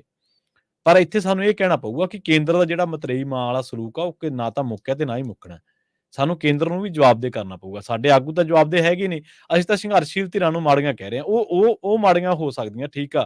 ਪ੍ਰੋਟੈਸਟ ਕਰਕੇ ਆਪਾਂ ਕਹਿ ਦਿੰਦੇ ਹਾਂ ਕਿ ਰੋਸ ਮੁਜ਼ਾਹਰੇ ਕਰਦੇ ਹਾਂ, ਸੜਕਾਂ ਬੰਦ ਕਰਦੇ ਆ ਤੇ ਉਹ ਤਾਂ ਕਰਕੇ ਇਨਵੈਸਟਮੈਂਟ ਨਹੀਂ ਆਉਂਦੀ। ਤੇ ਹੋਰ ਹੱਲ ਕੀ ਹੈ ਆਪਦੀ ਆਵਾਜ਼ ਚੁੱਕਣ ਦਾ? ਹੋਰ ਮਸਲੇ ਕਿਵੇਂ ਹੱਲ ਕਰਵਾਈਏ? ਜੇ ਮੰਨ ਲਓ ਸਰਕਾਰ ਕਹਿੰਦੀ ਹੈ ਕਿ ਜੀ ਅਸੀਂ ਪ੍ਰੀਪੇਡ ਮੀਟਰ ਲਾਵਾਂਗੇ, ਲੋਕ ਕਹਿੰਦੇ ਅਸੀਂ ਨਹੀਂ ਲੱਗਣ ਦੇਣੇ, ਸਾਡੀ ਲੁੱਟ ਹੋਊਗੀ। ਫਿਰ ਉਹ ਕਿਸ ਆਧਾਰ ਤੇ ਹੱਲ ਕਰਨਾ? ਅਸੀਂ ਤਾਂ ਰਾਜਧਾਨੀ ਦੇ ਵਿੱਚ ਜਾ ਕੇ ਵੀ ਪ੍ਰੋਟੈਸਟ ਨਹੀਂ ਕਰ ਸਕਦੇ। ਅਸੀਂ ਤਾਂ ਚੰਡੀਗੜ੍ਹ ਦੇ ਵਿੱਚ ਵੀ ਜਾ ਕੇ ਪ੍ਰੋਟੈਸਟ ਨਹੀਂ ਕਰ ਸਕਦੇ। ਸਾਨੂੰ ਤਾਂ ਮੋਹਾਲੀ ਰੋਕ ਲੈਂਦੇ ਆ। ਮਸਲਾ ਕੀ ਹੈ? ਸਾਨੂੰ ਅਸਲ ਦੇ ਵਿੱਚ ਥੋੜ੍ਹੀ ਜਿਹੀ ਦੇਸ਼ ਦੇ ਵਿੱਚ ਜਿਹੜਾ ਵਿੱਤੀ ਨਕਸ਼ਾ, ਉਹ ਸਾਨੂੰ ਸਮਝਣਾ ਪਊਗਾ ਕਿ ਅਖਤਿਆਰ ਕਿਹਦੇ ਕੋਲੇ ਨੇ, ਹੱਥ ਕਿੱਥੇ ਅੱਡਣਾ ਪੈ ਰਿਹਾ, ਕਿਹੜੀਆਂ ਸਰਕਾਰਾਂ ਆਪਣੀ ਮਰਜ਼ੀ ਦੇ ਨਾਲ ਉਹ ਚੀਜ਼ਾਂ ਨੂੰ ਰੋਕ ਰਹੀਆਂ ਨੇ। ਹੁਣ RDF ਪੈਦਾ ਸਾਡੀਆਂ ਮੰਡੀਆਂ 'ਚ ਹੋਇਆ। ਜਿਣਸ ਸਾਡੇ ਕਿਸਾਨ ਨੇ ਵੇਚੀ, ਟੈਕਸ ਅਸੀਂ ਦਿੱਤਾ। RDF ਸਾਡੀ ਮੰਡੀ ਦੇ ਵਿੱਚ ਜਿਹੜਾ ਟੈਕਸ ਪਿਆ, ਉਹ ਤੋਂ ਇਕੱਠਾ ਹੋਇਆ ਫੰਡ ਹੈ ਤਕਰੀਬਨ 4-5 ਹਜ਼ਾਰ ਕਰੋੜ। ਦੇ ਨਹੀਂ ਰਹੀ ਕੇਂਦਰ ਸਰਕਾਰ। ਹੁਣ ਉੱਥੇ ਤੁਸੀਂ ਮਾਨ ਸਰਕਾਰ ਨੂੰ ਦੋਸ਼ੀ ਕਹੋਗੇ ਕਿ ਕਿਸਾਨਾਂ ਨੂੰ ਕਹੋਗੇ? ਮੈਡਲ ਸਾਡੇ ਖਿਡਾਰੀ ਲੈ ਕੇ ਆਏ, ਰੁਪਈਆ ਸਾਨੂੰ ਮਿਲਦਾ 600 ਕਰੋੜ ਤੇ ਉਹਦੇ ਵਿੱਚੋਂ ਮਿਲਿਆ ਸਾਨੂੰ ਹਜੇ 250-300 ਕਰੋੜ। ਗੁਜਰਾਤ ਦੇ ਖਿਡਾਰੀਆਂ ਨੇ ਮੈਡਲ 0 ਲਿਆਂਦਾ ਤੇ ਉੱਥੇ ਮਿਲਦਾ 1500 ਕਰੋੜ। ਇੱਥੇ ਦੱਸੋ ਮਾਨ ਗਲਤ ਹੈ ਕਿ ਕਿਸਾਨ ਗਲਤ? ਸੋ ਇਹ ਸਾਨੂੰ ਸਮਝਣਾ ਪਊਗਾ ਕਿ ਜਿਹੜੇ ਕੇਂਦਰ ਦੇ ਵਿੱਚ ਜਿਹੜੇ ਅਖਤਿਆਰਾਤ ਨੇ, ਉਹ ਬਹੁਤ ਜ਼ਿਆਦਾ ਵੱਧ ਗਏ ਨੇ। ਕੇਂਦਰ ਸਰਕਾਰ ਜਿੱਥੇ ਉੱਥੇ ਆਪੋਜੀਸ਼ਨ ਪਾਰਟੀਆਂ ਦੀ ਸਰਕਾਰ ਹੁੰਦੀ ਹੈ, ਉੱਥੇ ਠਿੱਠ ਕਰਦੀਆਂ ਨੇ ਕੇਂਦਰ ਸਰਕਾਰਾਂ। ਔਰ ਇਹਦਾ ਅਸੀਂ ਜ਼ਿੰਮਾ ਜਿਹੜਾ ਉਹ ਕਿਸਾਨਾਂ ਸਿਰ ਨਹੀਂ ਝਾੜ ਸਕਦੇ, ਸੰਘਰਸ਼ੀਲ ਜਥੇਬੰਦੀਆਂ ਸਿਰ ਨਹੀਂ ਝਾੜ ਸਕਦੇ। ਅਸੀਂ ਉਹਨਾਂ ਨੂੰ ਇਹ ਨਹੀਂ ਕਹਿ ਸਕਦੇ ਕਿ ਤੁਸੀਂ ਮਾੜੇ, ਤੁਸੀਂ ਸਾਡੇ ਸੂਬੇ ਨੂੰ ਬਰਬਾਦ ਕਰਤਾ। ਸੰਘਰਸ਼ ਕਰਨ ਵਾਲੇ ਬੰਦੇ ਨੇ, ਜਿਹਨੇ ਆਪਣੀ ਮੰਗ ਬਣਾਉਣੀ ਆ, ਉਹਨੂੰ ਹੱਕ ਹੈ ਕਿ ਉਹ ਆਪਣਾ ਰੋਸ ਮੁਜ਼ਾਹਰਾ ਕਰੇ। ਹੁਣ ਸਵਾਲ ਇਹ ਬਣਦਾ ਹੈ ਕਿ ਇਹ ਸ਼ਿਕਾਇਤ ਉਹਨਾਂ ਸੂਬਿਆਂ ਤੋਂ ਕਿਉਂ ਆਉਂਦੀ ਹੈ ਜਿੱਥੇ ਸਰਕਾਰਾਂ ਗੈਰ ਭਾਜਪਾ ਪਾਰਟੀਆਂ ਦੀ? ਕੀ ਇਹਦਾ ਮਤਲਬ ਇਹ ਹੈ ਕਿ ਕੇਂਦਰ ਸਰਕਾਰ ਦੇਸ਼ ਦੇ ਵਿਕਾਸ ਨੂੰ ਸਮੁੱਚਤਾ ਦੇ ਵਿੱਚ ਨਾ ਦੇਖ ਕੇ ਉਸ ਨੂੰ ਭਾਜਪਾ ਸ਼ਾਸਿਤ ਸੂਬਿਆਂ ਤੇ ਗੈਰ ਭਾਜਪਾ ਸ਼ਾਸਿਤ ਸੂਬਿਆਂ ਦੇ ਵਿੱਚ ਵੰਡ ਕੇ ਦੇਖਦੀ ਹੈ? ਜੇ ਅਜਿਹੀ ਪਹੁੰਚ ਹੈ ਤਾਂ ਉਹ ਲੋਕਾਂ ਦੇ ਹਿੱਤ ਦੇ ਵਿੱਚ ਨਹੀਂ ਹੈ, ਦੇਸ਼ ਦੇ ਹਿੱਤ ਦੇ ਵਿੱਚ ਨਹੀਂ ਹੈ। ਸਾਰੇ ਸੂਬੇ ਇੱਕ ਦੂਜੇ ਤੇ ਨਿਰਭਰ ਹੈ। ਜੇ ਇੱਕ ਸੂਬੇ ਦਾ ਵਿਕਾਸ ਕਾਰਜ ਰੁਕੂਗਾ ਤਾਂ ਉਹਦਾ ਅਸਰ ਦੂਜੇ ਸੂਬਿਆਂ ਦੇ ਵਿਕਾਸ ਤੇ ਵੀ ਪੈਣਾ ਲਾਜ਼ਮੀ ਹੈ। ਜੇ ਪੰਜਾਬ ਦਾ ਦਿਹਾਤੀ ਵਿਕਾਸ ਰੁਕਦਾ ਨਾ, ਜੇ ਪੰਜਾਬ ਦਾ ਕਿਸੇ ਵੀ ਤਰ੍ਹਾਂ ਦਾ ਵਿਕਾਸ ਰੁਕਦਾ ਤਾਂ ਸਾਨੂੰ ਇਹ ਸਮਝ ਲੈਣਾ ਚਾਹੀਦਾ ਕਿ ਉਹਦਾ ਅਸਰ ਖੇਤੀ ਖੇਤਰ ਤੇ ਤਾਂ ਪਊਗਾ ਹੀ, ਪਰ ਇਹਦਾ ਅਸਰ ਦੂਜੇ ਸੂਬਿਆਂ ਤੇ ਵੀ ਪਊਗਾ। ਹਰ ਸੂਬੇ ਨੂੰ ਦੇਸ਼ ਦੀ ਵਿਕਾਸ ਯਾਤਰਾ ਦੇ ਵਿੱਚ ਬਰਾਬਰ ਦਾ ਹਿੱਸੇਦਾਰ ਮੰਨਣਾ ਚਾਹੀਦਾ ਤੇ ਮੰਨਿਆ ਜਾਣਾ ਚਾਹੀਦਾ। ਪੰਜਾਬ ਦੇ ਵਿੱਚ ਵੱਡੀ ਪੱਧਰ ਤੇ ਉੱਤਰ ਪ੍ਰਦੇਸ਼ ਤੋਂ ਲੋਕ ਆਉਂਦੇ ਆ, ਮਜ਼ਦੂਰ ਭਰਾ ਸਾਡੇ ਬਿਹਾਰ ਤੋਂ ਆਉਂਦੇ ਆ, ਝਾਰਖੰਡ ਤੋਂ ਆਉਂਦੇ ਆ ਤੇ ਪ੍ਰਵਾਸੀ ਮਜ਼ਦੂਰਾਂ ਨੂੰ ਪੰਜਾਬ ਰੁਜ਼ਗਾਰ ਮੁਹੱਈਆ ਕਰਦਾ ਹੈ। ਤੇ ਇਹਦੇ ਵਿਕਾਸ ਦੇ ਵਿੱਚ ਆਉਣ ਵਾਲੇ ਅੜਿੱਕੇ ਉਹਨਾਂ ਮਜ਼ਦੂਰਾਂ ਦੇ ਰੁਜ਼ਗਾਰ ਤੇ ਵੀ ਅਸਰ ਪਾਉਣਗੇ। ਦੇਸ਼ ਦੇ ਵਿਕਾਸ ਦਾ ਤਸੱਵੁਰ ਇਸ ਕਰਕੇ ਨਹੀਂ ਕੀਤਾ ਜਾ ਸਕਦਾ ਕਿ ਕੁਝ ਹਿੱਸੇ ਜ਼ਿਆਦਾ ਵਿਕਸਿਤ ਹੋਣ ਤੇ ਕੁਝ ਘੱਟ। ਇੱਥੇ ਇੱਕ ਗੱਲ ਆਪਾਂ ਨੂੰ ਸਾਰਿਆਂ ਨੂੰ ਸਮਝ ਲੈਣੀ ਚਾਹੀਦੀ ਹੈ। ਪਿਛਲੇ ਦਿਨੀ ਮੈਂ ਕਿਸੇ ਬਹੁਤ ਖੇਤੀ ਮਾਹਰ ਤੇ ਆਰਥਿਕ ਮਾਹਰ ਦੀ ਗੱਲ ਸੁਣ ਰਿਹਾ ਸੀਗਾ। ਉਹ ਗੱਲ ਤੁਹਾਡੇ ਨਾਲ ਸਾਂਝੀ ਕਰਨੀ ਬਣਦੀ ਹੈ। ਉਹ ਕਹਿੰਦਾ ਦੇਸ਼ ਇੱਕੋ ਸਮੇਂ ਆਜ਼ਾਦ ਹੋਇਆ ਸੀ 1947 ਦੇ ਵਿੱਚ, ਪਰ ਪੰਜਾਬ ਦੇ ਲੋਕਾਂ ਨੇ ਫੱਟ ਵੀ ਝੱਲੇ, 10 ਲੱਖ ਬੰਦਾ ਵੀ ਮਰਵਾ ਲਿਆ ਆਪਦਾ, ਤੇ ਪੰਜਾਬ ਦੇ ਲੋਕ ਮੁੜ ਇਕੱਠੇ ਹੋਏ, ਮੁੜ ਸੁਰਜੀਤ ਹੋਏ, ਉਹਨਾਂ ਨੇ ਮੁੜ ਸੁਰਜੀਤੀ ਬੰਨੀ, ਉਹ ਲੜੇ ਤਾਂ ਉਸ ਸਮੇਂ ਦੇ ਹਾਲਾਤਾਂ ਦੇ ਨਾਲ। ਪੰਜਾਬ ਦੇ ਵਿੱਚ ਅੱਜ ਕੋਠੀਆਂ, ਕਾਰਾਂ, ਫੋਰਚੂਨਰ ਗੱਡੀਆਂ, 4x ਟਰੈਕਟਰ, ਲੇਜ਼ਰ ਲੈਵਲ ਦੇ ਨਾਲ ਕੀਤੇ ਪੱਧਰੇ ਖੇਤ, ਮੋਟਰਾਂ ਲੱਗੀਆਂ। ਪੰਜਾਬ ਦਾ ਜੇ ਨਕਸ਼ਾ ਤੁਸੀਂ ਦੂਜੇ ਰਾਜਾਂ ਦੇ ਮੁਕਾਬਲੇ 'ਚ ਦੇਖੋਗੇ ਤਾਂ ਤੁਹਾਨੂੰ ਕਿਤੇ ਬਿਹਤਰ ਨਜ਼ਰ ਆਊਗਾ। 3-3 ਮੰਜ਼ਲੀਆਂ ਕੋਠੀਆਂ, ਕਰੋੜ 2-2 3-3 ਕਰੋੜ ਰੁਪਈਆ ਕੋਠੀਆਂ ਤੇ ਲਾਤਾ ਪੰਜਾਬੀਆਂ ਨੇ। ਅੱਜ ਵੀ ਸਾਡਾ ਪ੍ਰਵਾਸੀ ਭਾਈਚਾਰਾ ਹਰ ਮਹੀਨੇ ਕਰੋੜਾਂ ਰੁਪਈਆ ਪੰਜਾਬ ਨੂੰ ਭੇਜਦਾ, ਜਿਹਦੇ ਕਰਕੇ ਪੰਜਾਬ ਦਾ ਚੱਕਾ ਰਿੜ ਰਿਹਾ। ਨਹੀਂ, ਸਰਕਾਰਾਂ ਦੀਆਂ ਪਾਲਿਸੀਆਂ ਦੇ ਮੁਤਾਬਿਕ ਜੇ ਦੂਜੇ ਸੂਬਿਆਂ ਦੇ ਨਾਲ ਕੰਪੈਰੀਜ਼ਨ ਕਰਨਾ ਹੁੰਦਾ ਤਾਂ ਸ਼ਾਇਦ ਅਸੀਂ ਅੱਜ ਫਾਡੀ ਹੁੰਦੇ। ਫਾਡੀ ਹੈਗੇ ਵੀ ਆ। 80 ਆਉਂਦਿਆਂ 60 ਦੇ ਦਹਾਕੇ ਦੇ ਵਿੱਚ ਹਰੀ ਕ੍ਰਾਂਤੀ ਆਈ ਆ। 80 ਦੇ ਦਹਾਕੇ ਦੇ ਵਿੱਚ ਆਉਂਦਿਆਂ ਅਸੀਂ ਦੇਸ਼ ਦੇ ਵਿੱਚੋਂ ਨੰਬਰ 1 ਸੀਗੇ ਪ੍ਰਤੀ ਵਿਅਕਤੀ ਆਮਦਨ ਦੇ ਮਾਮਲੇ ਦੇ ਵਿੱਚ, ਤੇ ਅੱਜ ਅਸੀਂ 17ਵੇਂ ਨੰਬਰ ਤੇ ਆ। ਸਾਨੂੰ ਕਿਹਨੇ ਪਿੱਛੇ ਕੀਤਾ? ਕਦੇ ਅਸੀਂ ਸਵਾਲ ਕਰਾਂਗੇ? ਸਰਕਾਰਾਂ ਤਾਂ ਕਾਂਗਰਸ ਦੀਆਂ ਵੀ ਆਈਆਂ, ਅਕਾਲੀ ਦਲ ਦੀਆਂ ਵੀ ਆਈਆਂ, ਆਮ ਆਦਮੀ ਪਾਰਟੀ ਵਾਲੇ ਵੀ ਆਈ ਜਾਂਦੇ ਆ। ਬਦਲਾਅ ਵਾਲਿਆਂ ਦੇ ਵੀ ਰੰਗ ਦੇਖ ਰਹੇ ਆ। ਕੇਂਦਰ 'ਚ ਤਾਂ ਭਾਜਪਾ ਵੀ ਆਈ, ਕੇਂਦਰ 'ਚ ਤਾਂ ਅਸੀਂ ਭਾਈਵਾਲ ਵੀ ਰਹੇ। ਇੱਥੇ ਡਬਲ ਇੰਜਨ ਦੀ ਸਰਕਾਰ ਰਹੀ ਹੈ 2000 ਦੇ ਵਿੱਚ, ਉੱਥੇ ਭਾਜਪਾ ਸੀ, ਇੱਥੇ ਅਕਾਲੀ ਦਲ ਸੀ। ਡਬਲ ਇੰਜਨ ਤਾਂ 2012 ਦੇ ਵਿੱਚ ਵੀ ਰਿਹਾ, 2012 ਤੋਂ 17 ਤੀਕਰ, 14 ਦੇ ਵਿੱਚ ਉੱਥੇ ਭਾਜਪਾ ਫੇਰ ਆ ਗਈ। ਪਰ ਡਬਲ ਇੰਜਨ ਦਾ ਸਾਨੂੰ ਲਾਹਾ ਕੀ ਮਿਲਿਆ? ਜਿਸ ਤਰ੍ਹਾਂ ਦਾ ਲਾਹਾ ਹਰਿਆਣਾ ਲੈ ਰਿਹਾ, ਜਿਸ ਤਰ੍ਹਾਂ ਦਾ ਲਾਹਾ ਮੱਧ ਪ੍ਰਦੇਸ਼ ਲੈ ਰਿਹਾ, ਜਿਸ ਤਰ੍ਹਾਂ ਦਾ ਲਾਹਾ ਯੂਪੀ ਲੈ ਰਿਹਾ, ਜਿਸ ਤਰ੍ਹਾਂ ਦਾ ਲਾਹਾ ਕਦੇ ਰਾਜਸਥਾਨ ਨੂੰ ਮਿਲਦਾ ਰਿਹਾ, ਕੀ ਸਾਨੂੰ ਏਦਾਂ ਦਾ ਲਾਹਾ ਮਿਲਿਆ? ਇਸ ਗੱਲਬਾਤ ਨੂੰ ਆਪਾਂ ਇੱਥੇ ਰੋਕਾਂਗੇ। ਪੰਜਾਬੀ ਰੇਡੀਓ USA ਤੇ ਇੱਕ ਛੋਟੀ ਜਿਹੀ ਬ੍ਰੇਕ ਦਾ ਵੇਲਾ ਹੋ ਗਿਆ। ਬ੍ਰੇਕ ਤੋਂ ਪਾਰ ਆਪਣੇ ਨਾਲ ਜੁੜਨਗੇ ਡਾਕਟਰ ਗੁਰਜੋਤ ਸਿੰਘ, ਜੋਤ ਆਯੁਰਵੈਦਿਕ ਸੈਂਟਰ, ਟੋਰਾਂਟੋ, ਕੈਨੇਡਾ ਤੋਂ।